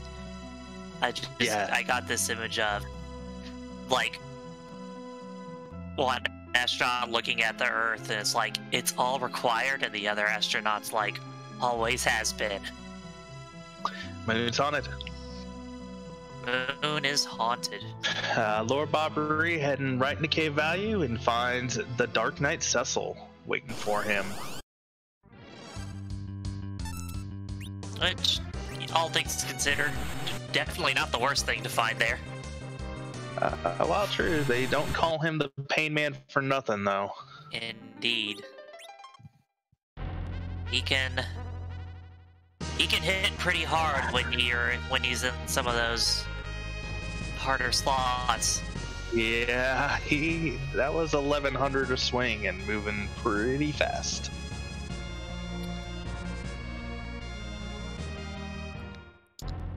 Alright. Well, it turns out, you know, I was wrong. That was a pretty terrible thing to find there. Yeah, as I said, we call him the Pain Man, and that's because no matter where you find him, he will bring the pain. Yeah. He's one of those ones that's, I don't know, maybe it's just me, but I see him and I think, oh, free boss. But, like, no, only in like, some slots.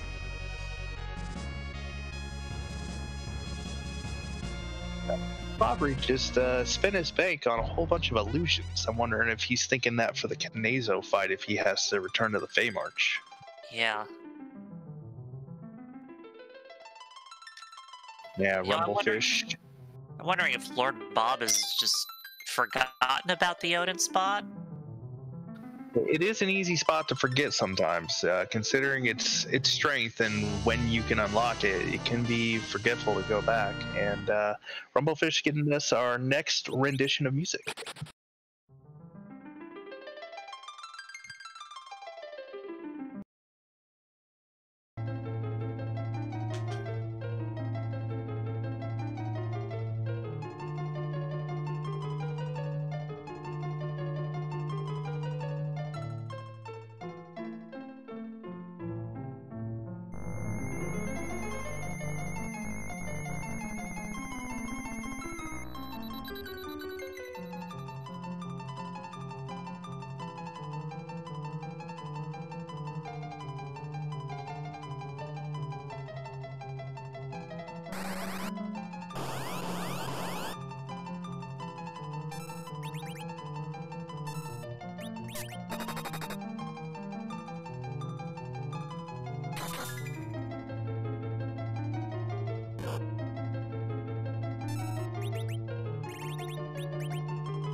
and Rumblefish taking down the Octomammoth, and Lord Bobbery diving deeper in.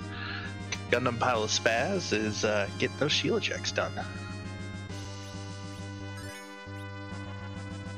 Yep, and we've also gotten a few more completions off the stream.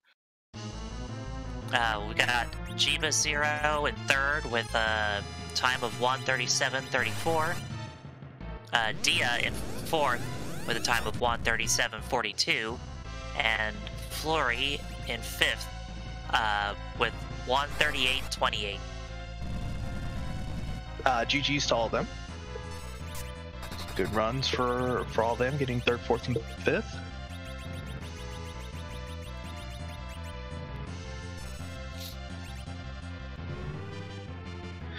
Rumblefish looks like trying to decide where they're going to head off to next.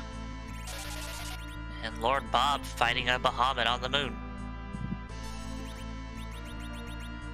All bosses considered on the moon, this isn't so bad. He's got enough walls and star veils, hopefully.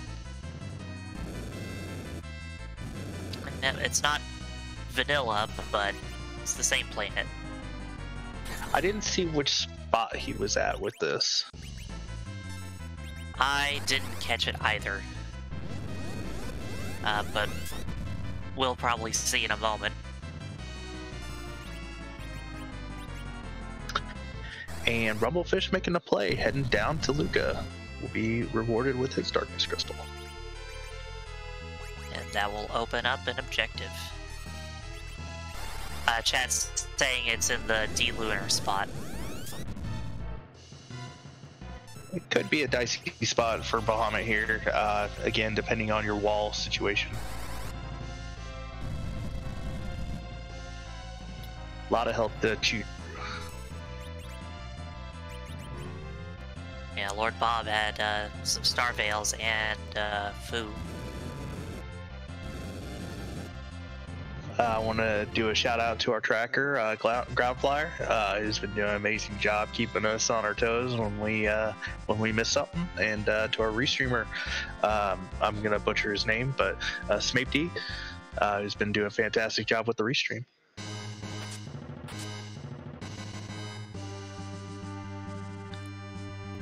Lord Bob took down the Bahamut and found an adamant and a pink tail. That's the key item adamant. And that pigtail, unfortunately, not gonna yield an adamant armor, as no adamant's flag is on tonight. Indeed. Oh. And Gundampilotspaz, being the man of the people, finding the job dwarf. He's a plumber tonight. I saw voice pathologist. Oh, I saw B, and I must have read it too quickly. Plumber, voice pathologist. The keys are like right next to each other. Yeah. Oh, and it looks like Rumblefish is in go mode. Yep, he's found his Baron Guards, as Lord Bobbery has found the Karate Man.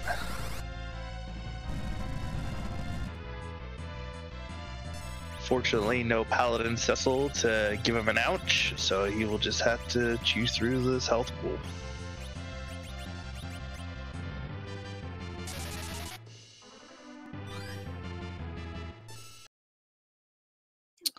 Looks like Gundampilotspaz about to take on the Dwarf Castle. Another round with the Vanilla Calbrenna. Which at this point...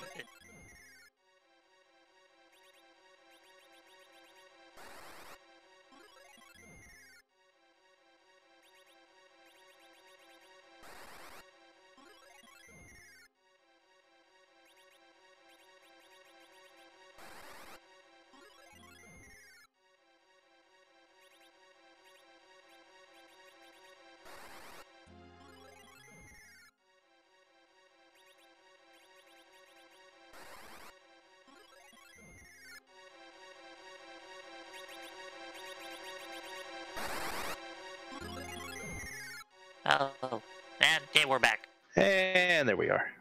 And Gundampilot getting to that Calbrenna as Lord Bree finishes off karate.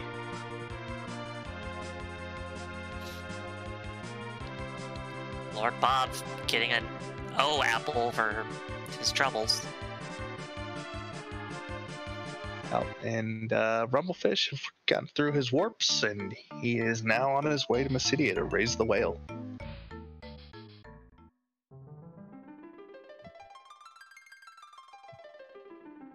And then that's gonna get him to the giant.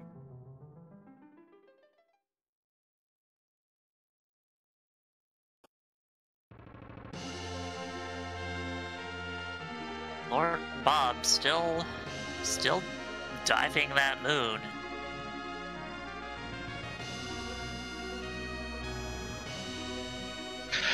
Heading down to the Ogopogo spot. Considering what we have left, it could be. We still have a Golbez on the loose. We haven't seen it. Gosh, what else have we not seen? I always try to think of that when I'm running, and then I'm always surprised. Like, how did I forget? Oh, Mylon D. All things considered, the moon had some pretty nice moon bosses for a seed. Yeah.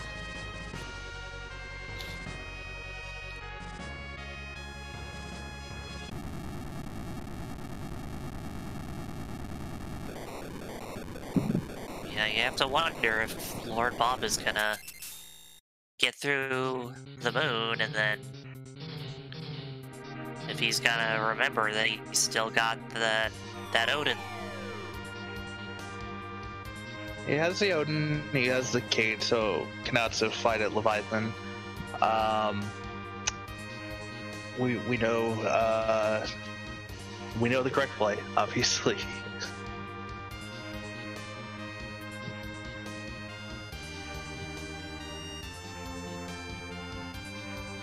But I believe he's set up to take on either at this point. With the levels he's getting from these moon bosses, he should be able to handle both of them. Yeah. And Gundampilot completing his dwarf castle objective and being rewarded with the moon veil. And Rumblefish getting his safety save in, overshot it. And we'll be walking up to those D-lunars.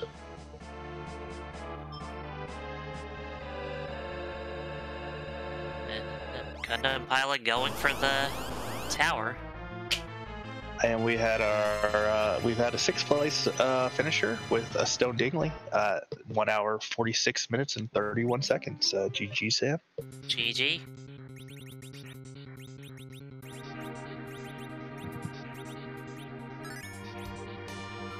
With Gundampilot, he's heading up. He's got the tower key, so this is 2 checks for him.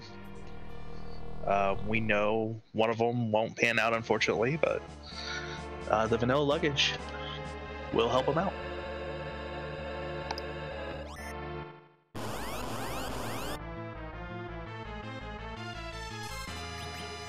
Oh wait, I forgot that was actually the spoon.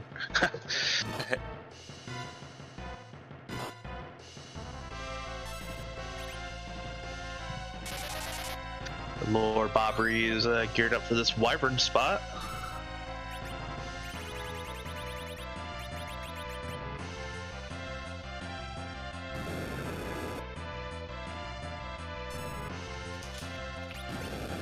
I want to take another moment, go ahead and give a shout out to our runners. They've put on a really good show for us tonight. We should have give them a follow. Give them some cheers during the upcoming league, the Highway to the 3 Mist Zone. I believe all 4 of these have entered.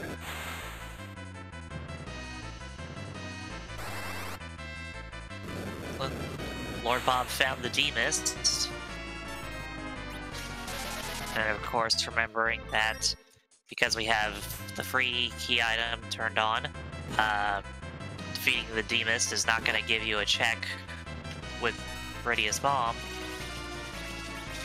which is a good thing because he would have had to leave the moon and go over there to get it. Of course, maybe that would get him to not be on the moon.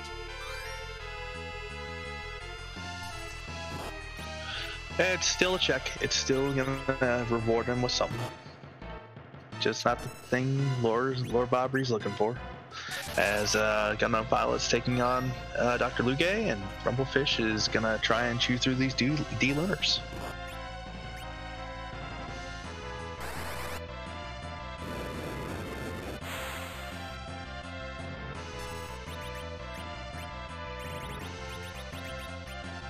Now, Lord Bobry still has the Avenger on the D-Mist, and that will probably slow him down a little bit going through here, with every single one of the Cold Mist counters taking some time.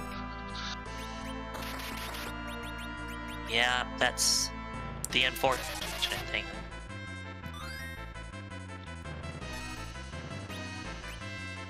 You got all these little optimization things you gotta think about sometimes.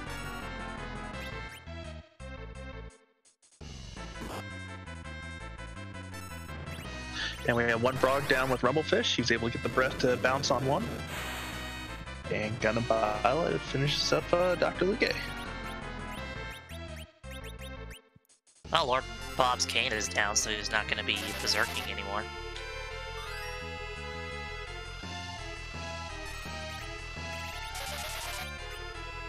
And Gundampilot with his spoon.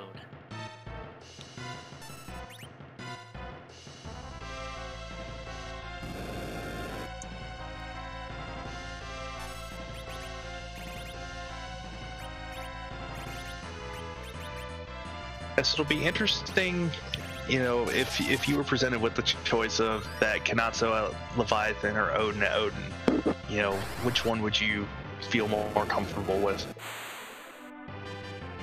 I mean, I would rather go for Odin.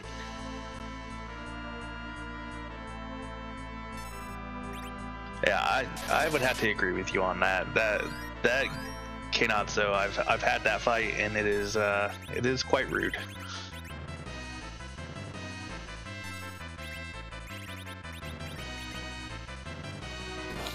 Yeah, Kenatsu is just, when it's in some of those harder spots, like, especially like having to know the timing of when it's gonna like start gathering water, so you can use the lightning attacks before that happens in enough time for it to hit at the right time, so you don't get hit with the wave.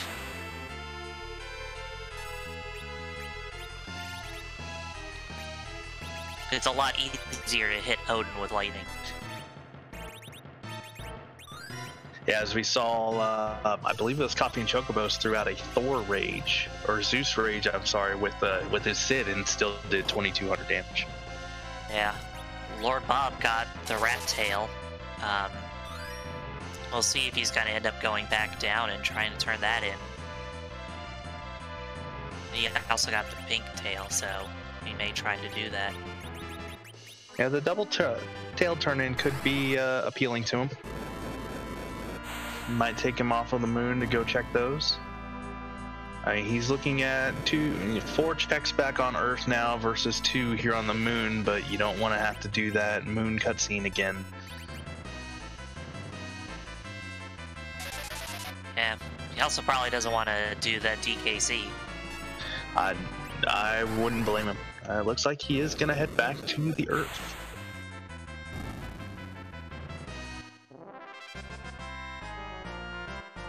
Gundampilot getting his rhythm.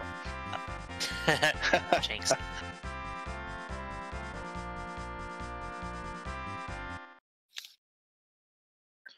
And he would be making his first trip down to the Fey March. Well, second trip, he has the crystal. So probably has his eyes on that Dark Elf. Rumblefish taking out the D-Lunars. Got a lot of levels off of it, too. That is a very spicy spot. He does have more than 10, so he got double the XP.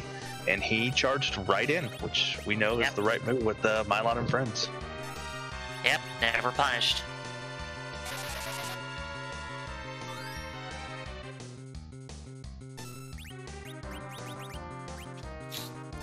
Lord Bob getting rewarded with the crystal sword. And immediately resets back to the moon after turning him both those tails.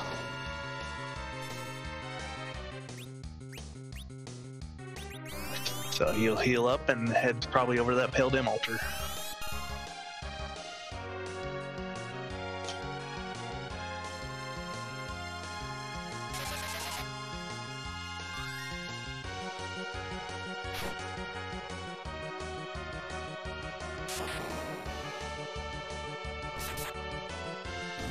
The Earth Crystal was behind Odin. Pat Odin. Yeah. Yeah, it was Vanilla Odin.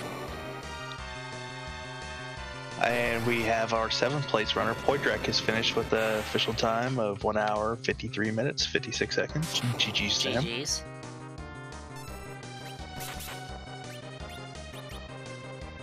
And once Rumblefish is done with this Mylon fight, he will be done with the seed, and we'll try and get him in for an interview. Meanwhile, Lord Bob fighting Bagon on the moon. That would mean, I think we've seen all the bosses. That would mean Golbez was not lurking in the shadows. Yeah, we have not seen Golbez.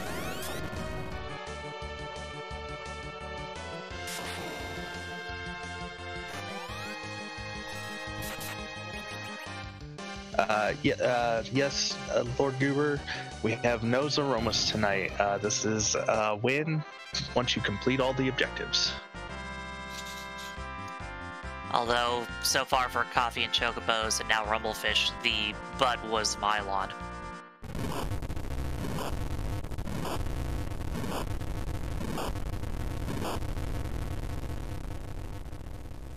Yep, Gundampilotspaz working on that Dark Elf. Should be able to make short work of him and be rewarded with his Twin Harp.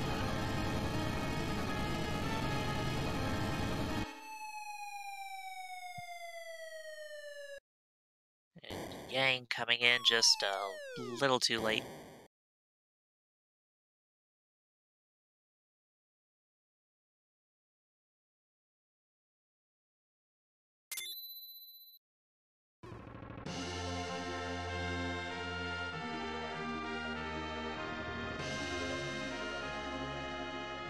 Alright, and that's Rumblefish done in 8th place with a time of 1:56:03.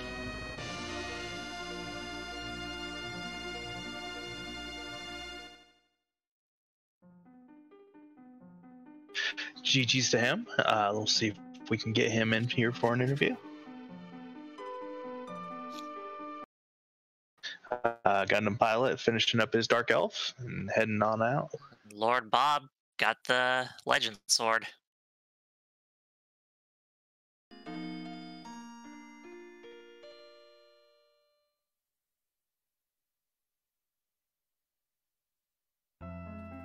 Well, with 2 Holy Swords and Cecil waiting in Mysidia to use them.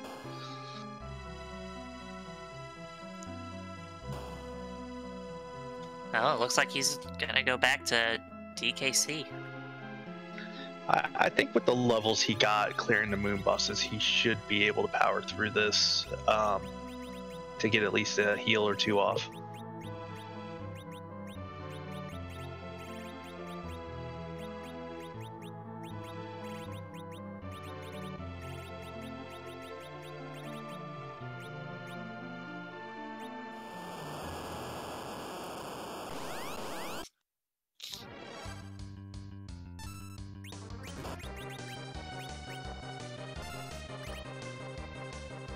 And round 2 for Lord Bobbery on the Pain Man, and Gundam Pilot taking on Kanatsu. And we are joined in the booth by Rumblefish 82. GG's. Thank you so much. GG's to everyone. Can you hear me? Yes. Oh yes, you can. What do you think of that seed? I mean, it was, generally speaking, I don't think it was really all of that. It was a pretty, straightforward seed. I mean, Mount Ordeals was kind of a cheap by having Wyvern and Val, which so you really just couldn't go straight through it. And Val, of course, took me a while to whittle her down, but I was able to get through it. It's kind of unfortunate. I think that you would get it was the tower key, right? And then the end of the that gave you the ribbon. It wasn't a progression item, so it ended up not being really all that useful on the end. But at least I got Tele powered up, so that's a good thing. Yeah, everyone has been having a little issue with Ordeal today. I believe you were the first one up Ordeals out of the restreamers, but you hadn't found the Star Veils yet. So as soon as you saw that Wyvern, you immediately used another save. Yes, I definitely wanted to. I knew I was gonna be able to do Wyvern at that point. So, I think that fortunately the Baron end boss was a little more forgiving, as I remember. So luckily I was able to get through that pretty easily. And yeah, so that was where I went, and I ended up going. Yeah, the Baron Inn was the water hag, and then the Leviathan. Mm-hmm. So that wasn't too difficult, and we wouldn't have some. Even let one is pretty effective against Leviathan in that slot, especially because I think it has lower magical defense because it's supposed to be. Yeah, I could be wrong about that, but I think that slot has low magic defense. But overall, I mean, I think I was pretty happy, especially except for when I went through the Tower of Babel trying to get to the underground because it was a hook seed. Having to take that wipe with Evil Wall was really so unnecessary for me to have that. I think that definitely cost me a chunk of time that I wish I didn't have to spend. Yeah, the Evil Wall gave everybody fits tonight. We had a number of wipes to the wall. Yeah, there was a lot of people attempting it and then leaving and then coming back later and then still not beating it and leaving and coming back. But one thing that was really enjoyable with this flag set is the ability to, it was really character heavy. I mean, so I think that's basically like the gist of the entire seed, right? Is to find all the characters in the game, with the exception of the Mountain Hops character. I mean, I think I was just generally speaking with the Mooser. So I was constantly getting these characters, and sometimes I was having trouble actually deciding which one to keep and which one not to keep. Like at the end, when I finished Tower Zod, I passed on Edge, and I was like, I don't know if that's one of those the right thing to do. And might not have been, I don't know, because right after Zod, the prize of that was the Masamune sword. So I ended up having to not being able to use that. I don't know what everybody else did. Maybe they kept Edge or not. I'm not sure. I don't think anybody. Yeah, nobody. Well, Edge was only 2 people have been to Edge, so right. Neither of the 2 of y'all. All in all, we enjoyed your run. You had a really clean run. Like I said, you got through a couple of stumbling blocks faster than other people, and put on a good show for us. Well, that's what I'm all about, putting on a good show. That's what we do here at Final Fantasy Free Enterprise for our Monday night community race. Yeah. Well, but yeah, it was a pretty good overall seed, and I just wanted to say GG to all my fellow runners. Well, thank you. I don't have anything. Dijon, do you? No, just GG. Thanks for being here. All right, thanks a bunch. Thank you. All right, we have to get everybody caught up. We have Lord Bobbery. He went to the Giant. He's working on his D-Lunar fight, and Gundampilotspaz is going to be giving us another rendition of music. Yeah, and then we had another offline finish. Commander Leonhardt in 9th place with a time of 1:59.13. GG Sam. I believe he just raided us, and thank you for the raid, Commander Leonhardt.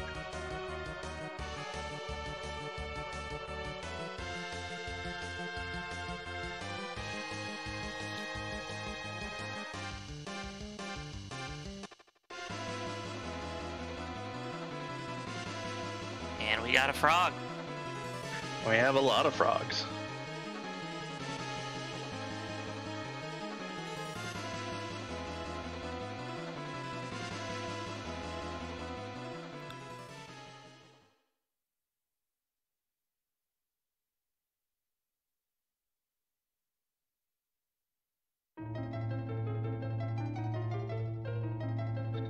Got a toasty frog with that fire 3 on there. Frog's legs. All right, we'll be quiet and get our final rendition of our Final Fantasy 3 and our Final Fantasy 4.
Alright, well, that's the D-Lunars down on Lord Bob's side.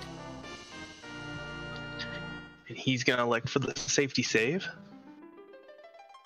And Gundam Pilot will order with their Luke key.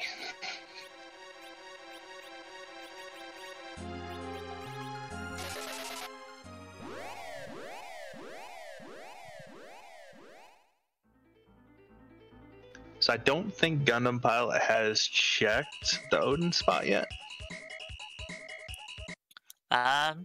He does not have the Earth Crystal, so...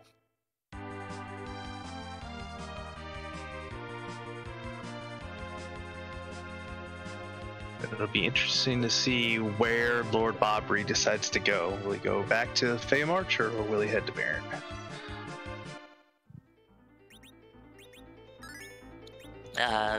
According to chat, Gundam checked the Odin spot, but then faded it. So it looks like he's going to make another run at it now then.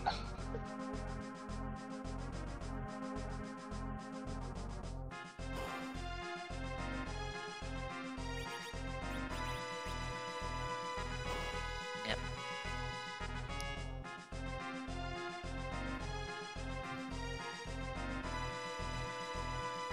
Putting the battle speed down.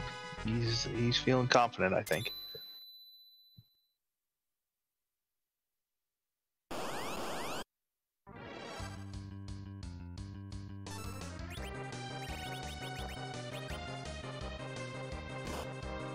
And Yeah. that's my one.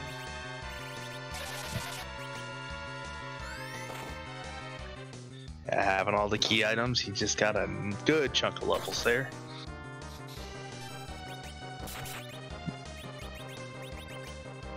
Just needs to go for Odin.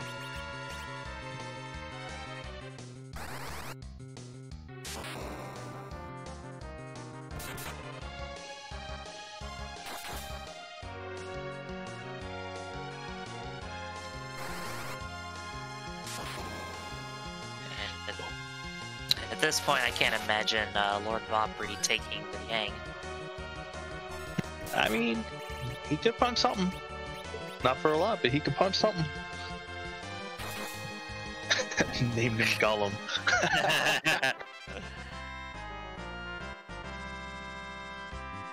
Hey, Gundam Pilot got through the Odin.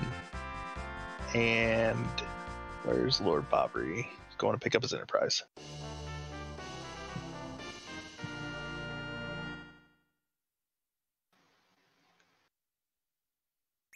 And that's an Earth Crystal for Gundam Pilot.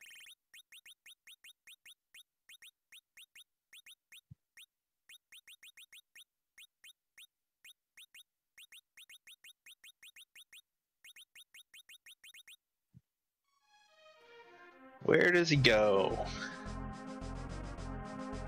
It looks like he made the right call.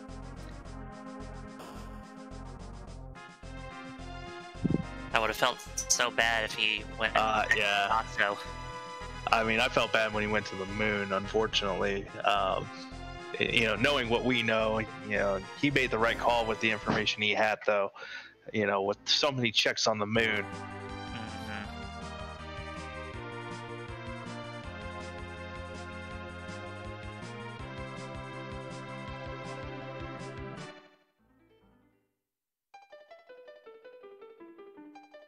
I can't say I wouldn't have made the same choice with the same information that he had.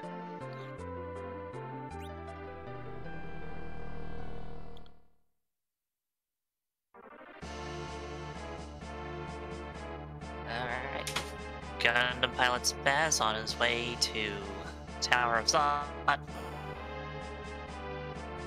And he still has to fly down through the sealed cave as well. Oh, that's right. So where Bree has finished the giant already, so once he completes the Tower of Zot, he will get his congratulations, and hopefully Gundam Pilot will dive into that sealed cave to get his darkness crystal. I mean, it's not like he can go to the moon.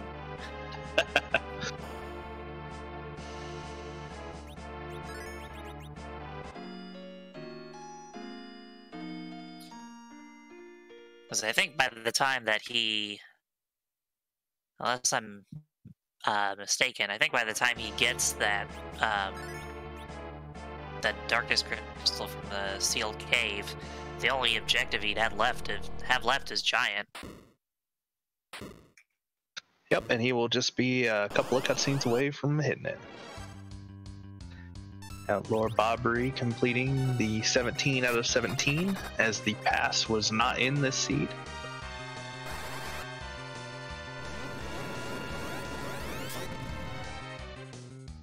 And he will be making his way to the Tower of Zot.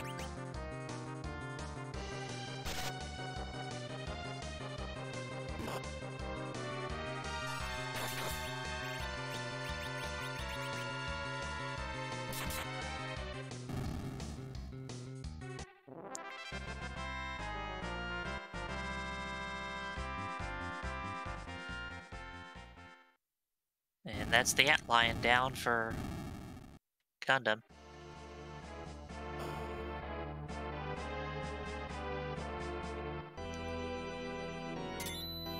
Now, how do you think he'll feel with this alt gauntlet here? Sigh of relief? I don't know. It's either that or sigh of this is going to take so long. Because those alt gauntlet fights in the harder spots, while not necessarily difficult, can drag out a bit. But will he take edge? Oh, that's a good question. His levels are around low 30s right now, and edge will come in at 25, I think, or 27. Nope, he left them both. Left them both. Also, we had our 10th place runner with Harumph finishing 2 hours and 12 minutes and 21 seconds. GG.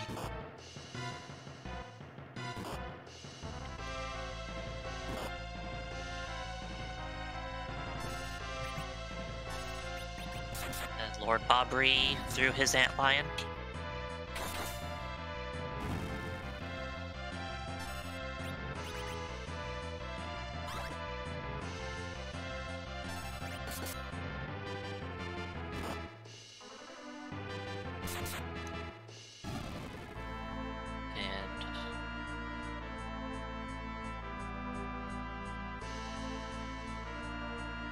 Prepping in case there's the Golbez. Yeah. For those unaware, if Golbez uses hold while you have another status effect on you, the hold will not take effect, and you'll be able to take turns while he's talking. Yeah, because some of the status effects have a precedent over the status effect that he casts.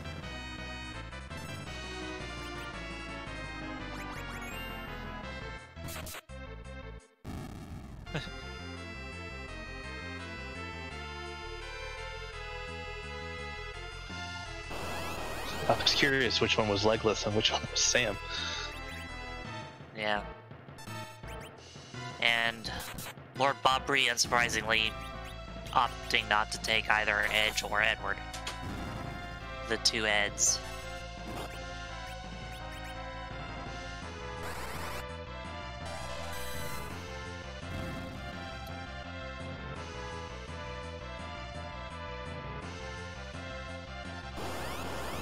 And being small, he can still use his quick cast, so he should be able to make quick work of this gauntlet. Gundam Pilot just still going through his.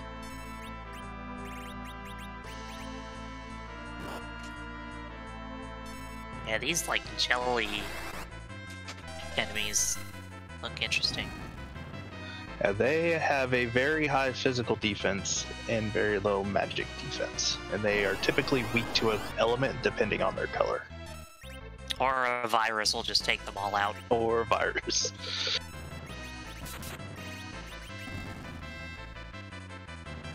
We've got two alt gauntlets happening on screen. Although Gundam is a bit further into his than Lord Bob is into his.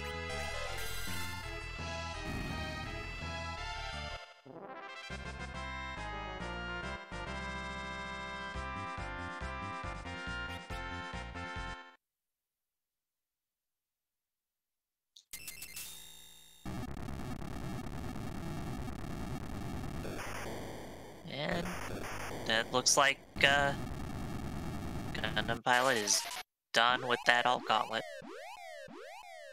Fortunately, he'll be rewarded with a Masamune that the Edge he just tossed will not be able to use. Unless he were to go back, but like at this point, probably not.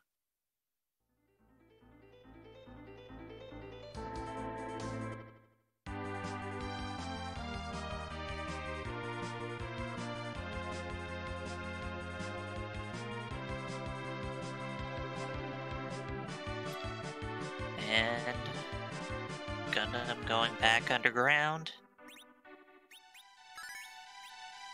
Looks like he's heading right for that sealed cave. Going right there.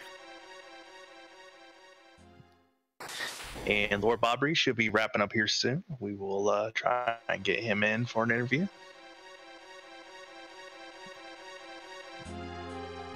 I think that he's still tiny in the cutscene and in bed.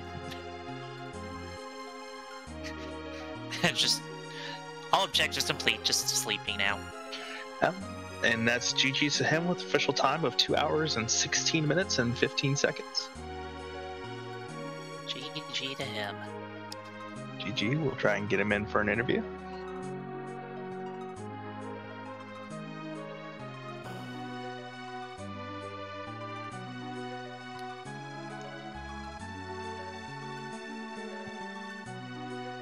As Gundampilotspaz makes his way down into the sealed cave.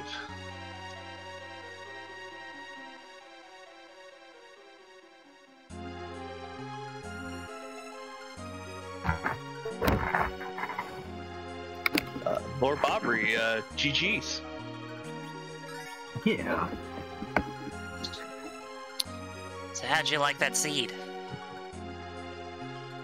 Well, it's had a little too much of things I've been running into a lot, like all that one ordeal spot and Haunted Moon.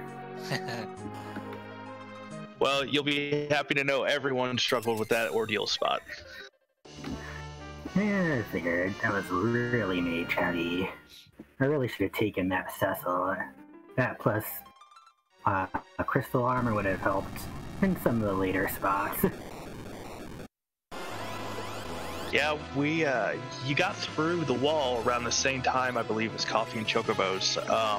And I don't know, he had cleared a lot of ordeals, whereas you had to go back, and I think that's where you guys kind of separated. I see. Yeah. What Sorry, go ahead. what made you decide to head to the moon when you got the darkness crystal? The probability looked on my side. There were like only 2 spots left on Earth for me to do, so there were a greater chance to get that last Earth crystal I needed there. Yeah, I said that with the information you had, I probably would have made the same choice myself. So it just didn't pan out this time. Nor did the pan. Well, the pan was required. Oh, really? I thought just Sheila 1 was. Yeah.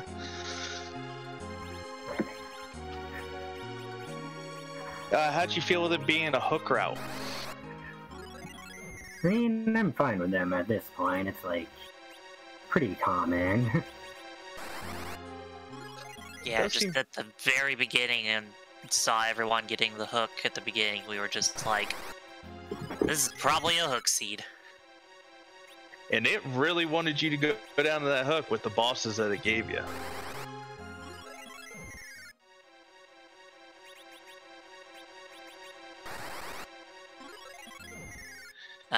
Confirmation from chat that Sheila 1 was the required. Right. Right, yeah. Sheila 2 being a magma key, not required. Yeah, a redundant magma key after you'd been underground. All in all, we felt like you had a really good run, though, Bob. You just got a little unlucky with the moon being haunted, unfortunately. And I probably could have handled Dark Elf the first time I went to Fey March, which would have helped speed things up. Well, GG's, you still came in, you still finished it, so that was I always think that's an achievement in and of itself sometimes. Thank you. Yeah. I don't have any more questions. Do you, Dijon? No. Once again, thanks, Lord Bob Bree. Thanks for putting on a good show. Thank you for having me. Yeah, thank you for letting us watch you. GG's. GG. And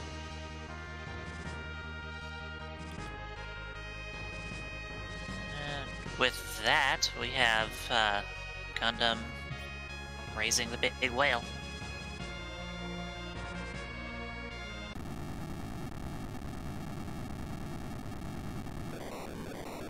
Yep, and he will be able to finish his seed here shortly. I want to give a final shout out to our restream racers, Lord Bobbery, CoffeeAndChocobos, Gundampilotspaz, and Rumblefish82 for putting on a good show for us tonight. Hopefully they miss all their friends and we're able to find them all again tonight.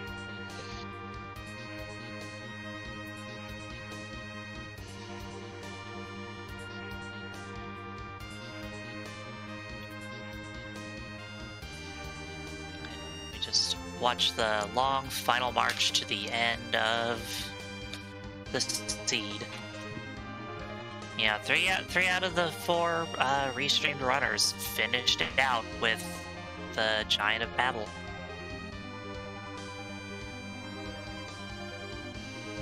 That's what I probably would have planned on for looking at this flag set, is to try and finish here. It's still a long cutscene, and then you have to get into the whale and get off the whale again. Yeah, and not only that, but there's no key items, so it's kind of just a dead end, so to speak.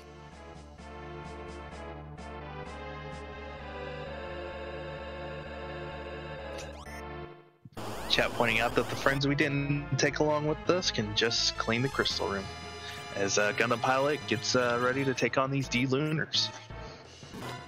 Well, we have frogs on this side as well. I see some walls going up, so... It's a safe strategy considering how much health the spot has. No matter how strong your team is, you'll probably have to face that breath at some point.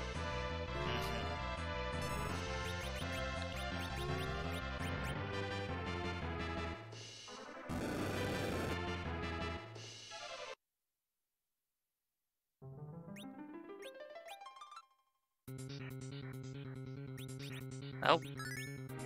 Taking a reset. I don't know if maybe he had the Avenger on. I think that might have been it, yeah. Yeah, he added it.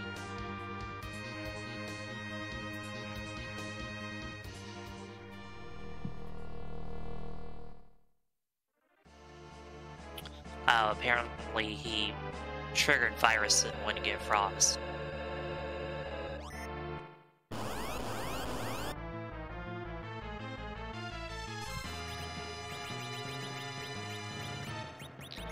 Alright, take two.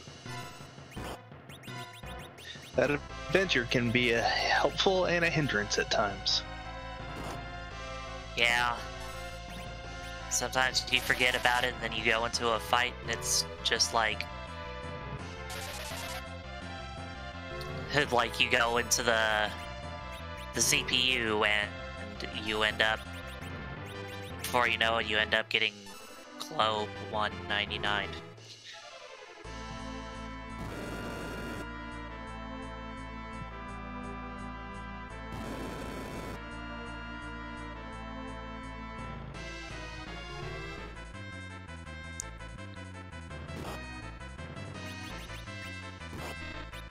Getting all the walls, getting all the star veils up, just waiting for that breath attack.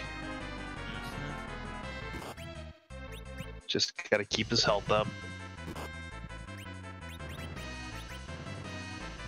Anticipation.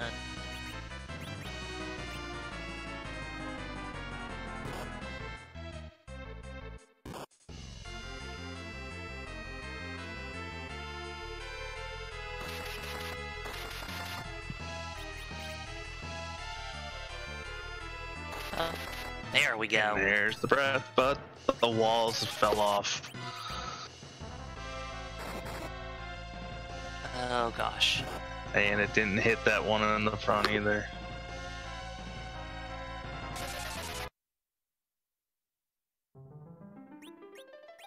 Yeah, hopefully he can get things on track here. Takes a reset. Yeah. Oof.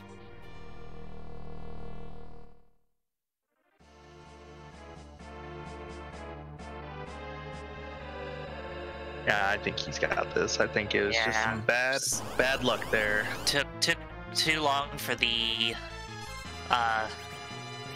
breath to come out that the walls were.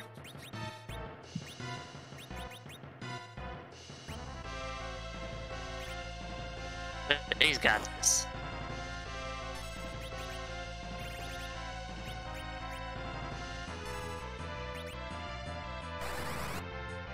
Yeah, he's just got to time his walls a little bit later, so I think he's going to try and throw out some damage this time around. Yeah, he's going for some nukes.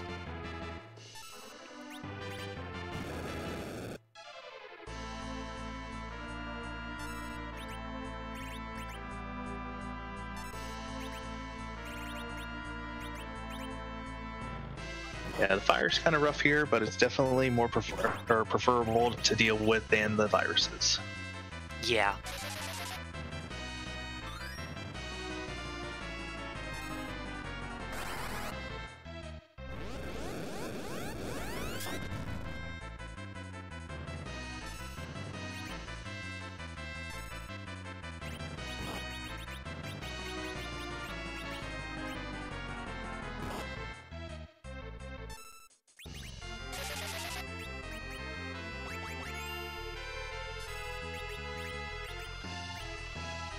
I think now is probably the time. I don't know I don't remember how many flames they do before the breath comes out. Yeah, I've never been quite good at memorizing all the numbers for all the different phases that different bosses do.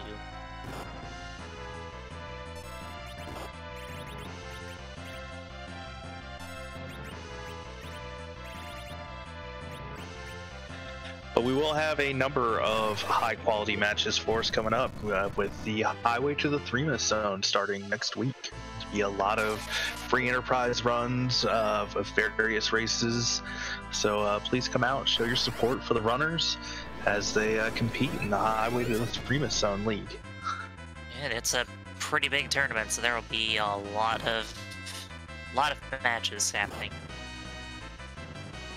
There is still time to sign up if interested, and still time to practice. It's still a week away. And the flags are up there if you want to do practice seeds. It's an interesting flag set. As chat's pointing out, we have 100 competitors in this year's league.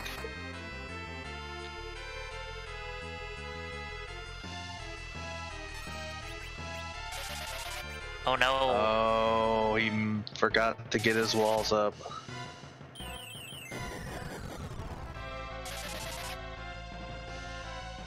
Oh. I don't know who that white was going on, but it seems scary. Yeah.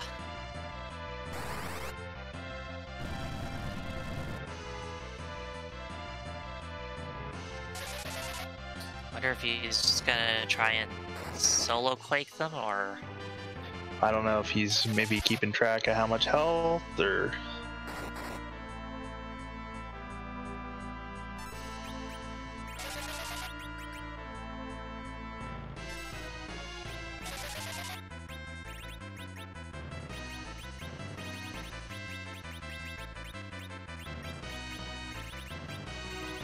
Oh, maybe he's got a unicorn somewhere hidden. Don't remember seeing one. Yeah, it doesn't look like it.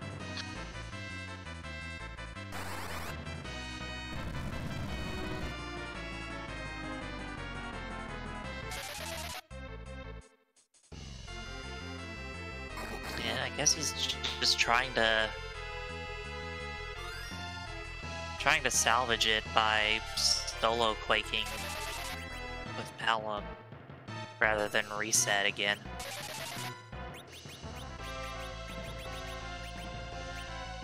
It seems to be working out for him so far. I mean, he's able to live through the two. If he could get one of his healers back. Yeah. Depending on how long it takes for him to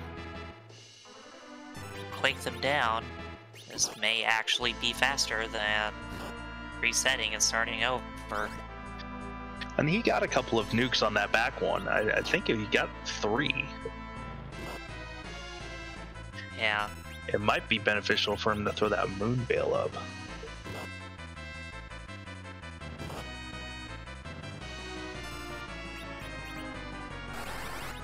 Oh, that board phase AI just going right for him.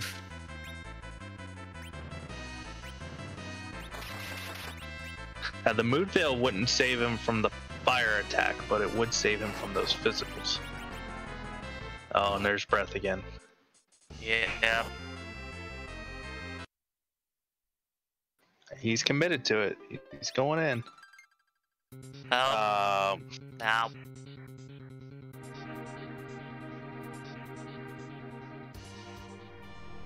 You got this, Gundam. You got a whole chat room of people who are, believing in you. Yeah. You can do it. Believe in the heart of the cards. Wait, wrong game.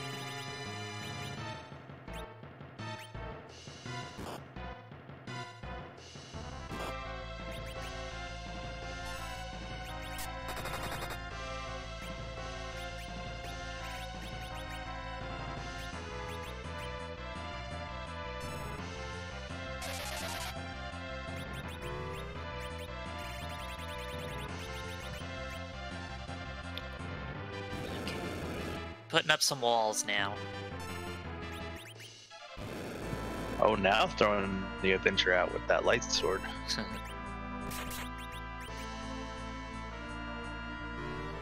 Possibly gonna try his luck with the viruses. Yeah.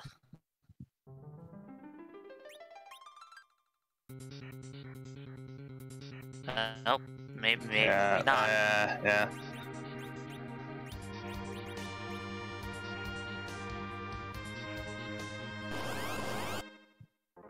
Oh, looks like he might be attempting a quick D-machine grind. He wouldn't need that much to get the levels needed to kind of punch through this. Yeah.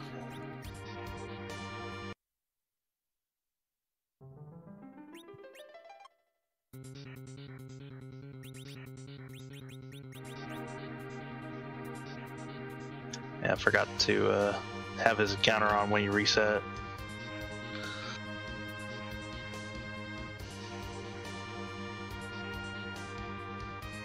So he's gonna try and do some RNG manipulation to get a D-machine grind.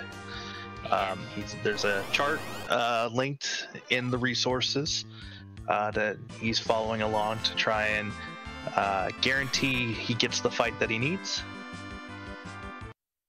I wasn't keeping track to see if this was the fight he needed or not, though.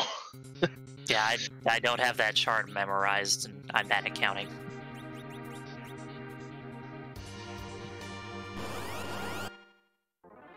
Well, with 10 key items, he would only need about 4 or 5 dragons to really slingshot his party to the upper levels. I recall that is a good spot. This might be his fight. Yep. I say, don't cast Berserk. You're gonna. Yeah.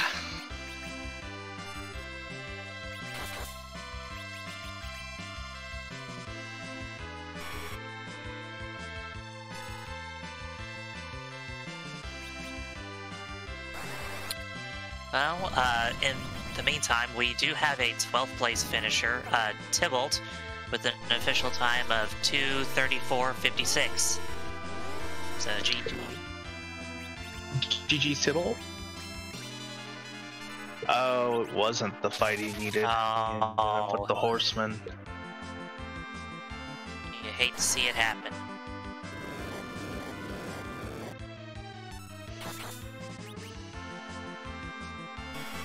So it looks like he's gonna go for it anyway.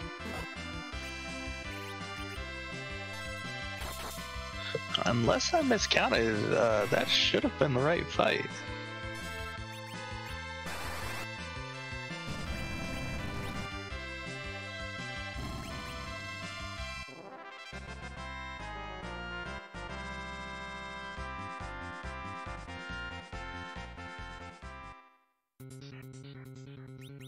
Well, 69,000 experience off of that is not too bad. Got a few levels.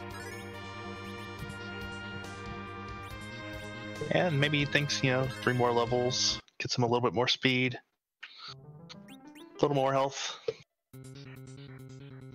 Oh, going back in. I think he's gonna just take that experience and reset the manip. That is what he's doing.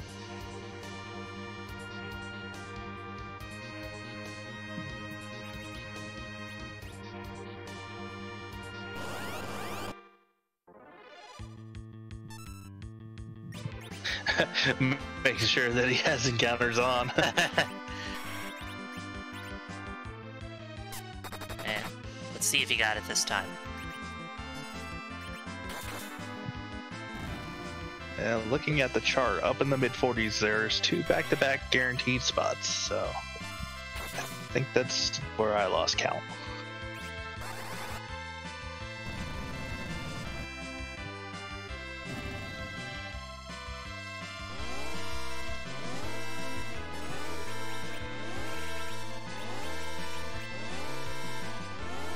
Yep, there we go. There's that D-machine. With him in the 40s, he's only gonna need 3, maybe 4 of these if he life glitches all of them to get him up over 50, which would give Palom nuke as well. I think that's probably his goal.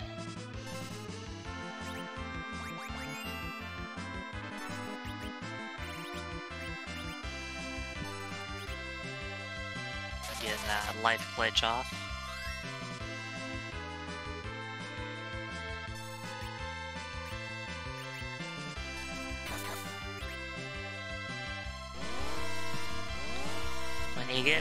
when you get like the flow of this down, it's such a satisfying grind.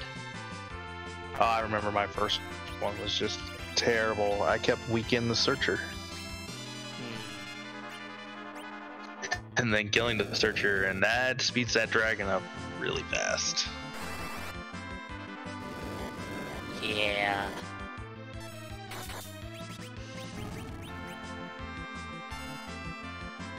It'll be a little harder to find these sort of grinds in the league though, with no running. Yep. You just gotta get lucky on that one. Or grind on something else. Yeah, it's kind of fun how they find ways with like the tournament flags to like push you away from some of the like typical things.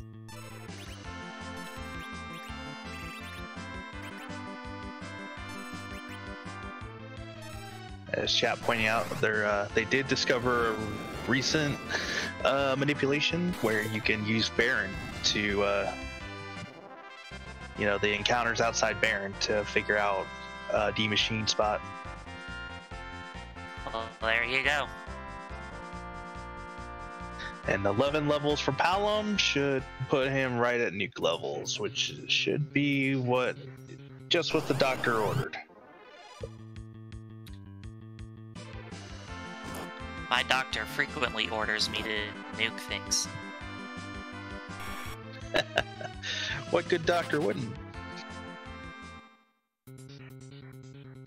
He didn't turn encounters off going back for the save point.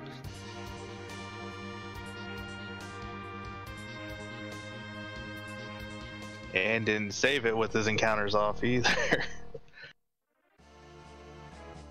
Yeah, at least it's just pointing out. At least he can run.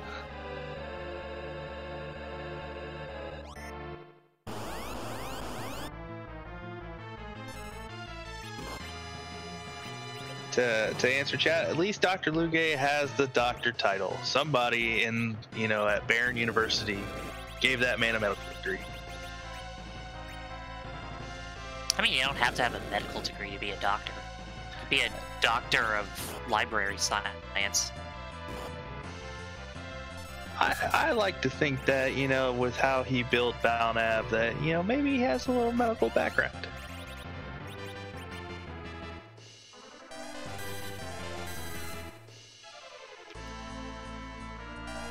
Chat asking how much vanilla. We saw at least 3 instances that I can recall. Yeah, Luge was, Odin was, and Calbrenna was. I think there were a couple of vanilla key item spots too that I may have missed. I'm not as familiar with the key item slots. Vanilla.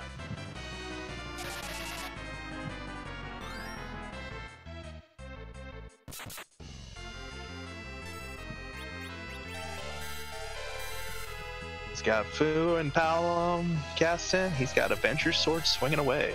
So he must be going for live through the virus and wake away. Got. Oh, Meteo. Swag rocks from Gundampilotspaz. I mean, we don't get the rocks from Zeromus in the seed, so gotta get him somewhere. And he was the only one who busted out the swag rocks for these D-Lunars, and we are rewarded for it. And here they come again. Unfortunately, Fu is lacking in his MP. But I think he's got some ethers.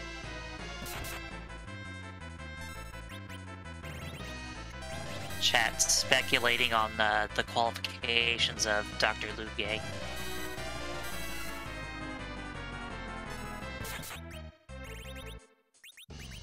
I want to give a final thanks to our tracker, Groundflyer, our recent streamer, Smatey. You guys have done a fantastic job for us tonight. We want to thank you. Absolutely.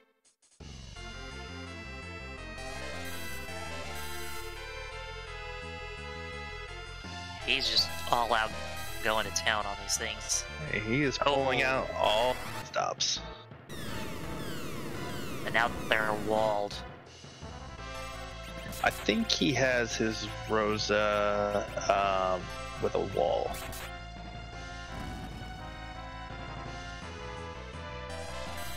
Oh, Cecil has the wall, it looks like. Oh, well, there goes one of them.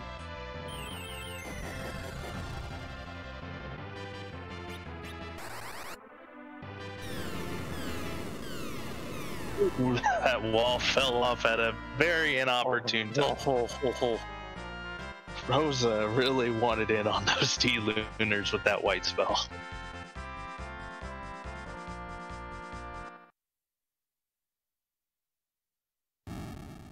It's fine.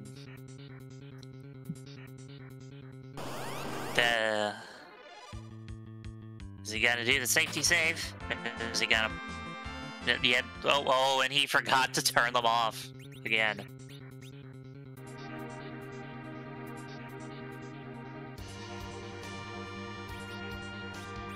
Now he's not. There it is, yeah. Taking the safety save. I don't blame him. I think he's gonna heal up first. So. Yeah, he doesn't know, what rudeness could be back there. We know it's Mylon and friends, but he's probably expecting some of the rudeness he's seen in the sea, that it's a Golbez or a Pain Man.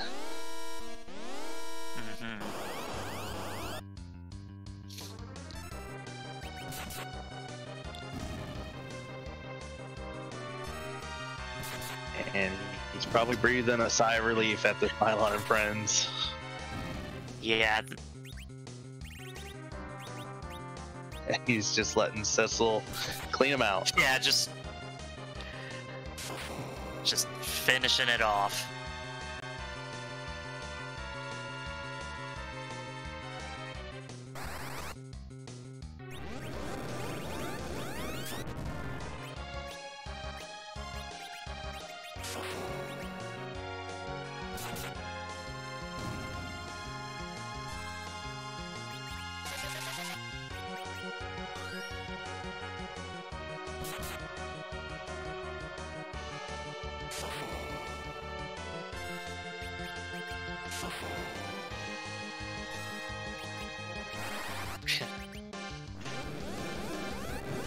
Those very powerful lit wands. They just tickle a little. It's like those toys that used to be popular where it was like you played the game and it was metal and you would shock each other. Yeah. Like one of those. Yeah, exactly like one of those. And he's through, so he'll be getting his congratulations up on. We'll see if we can get him in for an interview. Yeah. He defeated Mylon, and now he has to fall flat into the deep ravine.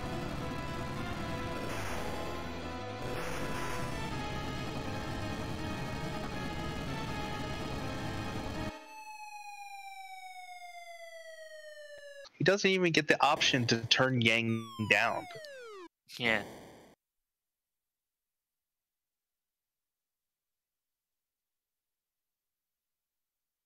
How much these characters fall from such a high distance all the time.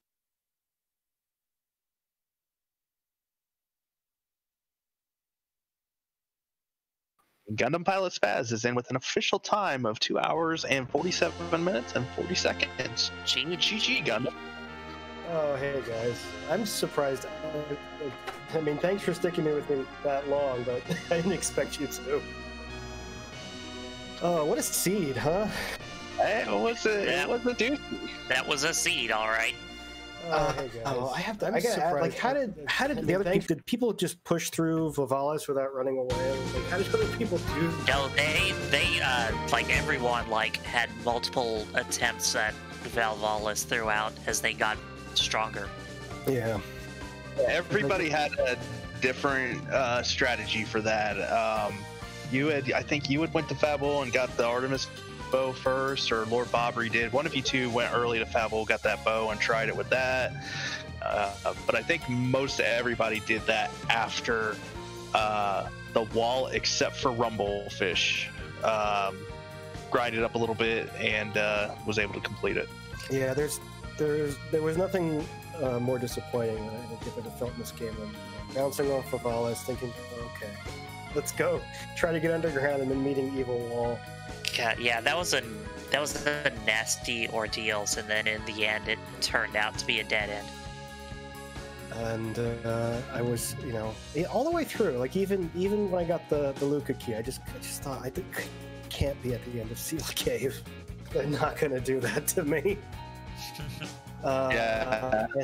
And of course, like looking at the list of bosses left, the only one I didn't want to see at Elements was the Lunar Dragons. Maybe Golbez. Golbez I didn't see, but of course that's who was waiting there. And we did not see Golbez tonight. Yeah, he was nowhere to be found. My second attempt at those Lunar Dragons, it would have worked if the walls, the actual spell walls were out. Yeah. I did not expect that. Yeah, we felt really bad on that one. We were just like, oh no. Yeah, and when I finally did it, I was just gonna throw a Meteo. I just didn't care anymore at that point. I was just gonna push through as hard as I could. Yeah, I was just like, we're not seeing the rocks from Zeromus, so... Yeah, we have to see rocks somewhere. And you were the only one to throw the rocks out tonight, so... God, somebody had to. Oh, man. That was, it was disappointing. I mean, I felt, I knew it was going to be a long one, an hour to get underground. It took me a long time to get underground. But even after that, every step of the way, you could see just wanted to ruin my time. You still put on a good show for us, and you showed off a few things and showed some people some the resilience pays off. Yeah, yes, it does. Eventually, you'll get through. Yeah, and you weren't the only one who bounced around off of bosses back and forth before you could get them. Like, there was a lot of that because there were a lot of walls, including the literal wall. Yeah, I definitely felt that because after getting through the underground and even running around the underground and doing those checks, and yet nobody had still finished. It was just like, okay, obviously everyone had trouble getting down here, but now what's next? Am I gonna have to full clear Moon to get through this thing? And luckily, it was a full clear of Earth. Yeah. Somebody did full clear Moon. Oh yeah, they went to Luca early and just went through Moon. Oh man. Somebody faded Odin and did a full clear of the Moon. It just with the information, I would have done the same thing myself. So. Yeah, I mean, I wasn't too upset with Odin there. In fact, I felt like I could have gotten through him before running. Okay, where did I run? I ran from Odin to do Harp. I felt like I could push through, but I felt like I didn't want to keep banging my head against a boss again for the seed. I felt like, okay, I need some momentum. I know I can get through the Harp, and if it's there, it'll be at least it'll be progress. We appreciate you sticking it out and giving us a good show tonight. I don't have anything else. Do you, Dijon? No, that's pretty well covered. You did a great job. All right, thanks, guys. Thanks to all the restreamers. Thanks for commentary. It was it's always fun, even with seeds like this. Mm-hmm. On that concludes our Monday community race. Shout out to all the runners. Shout out to our restream team. I believe we have another community race coming up on Friday at 10 p.m. Eastern. It'll be the same flag set, so come out, join the race, or join us on the I believe it's on RPG Limit Break on Friday. So give us a follow and show some support. And, if you haven't signed up yet, sign up for the Highway to the Threemus. Yeah, it's gonna be great. Oh, the Friday one is on Randomania. Mania. Sorry, I couldn't remember that. Yep. There's so many channels. Yeah. Thank you, Scala Kitty, for keeping us honest. Yeah, you are good, Scala. I believe we are going to kick this over and raid Hupfin.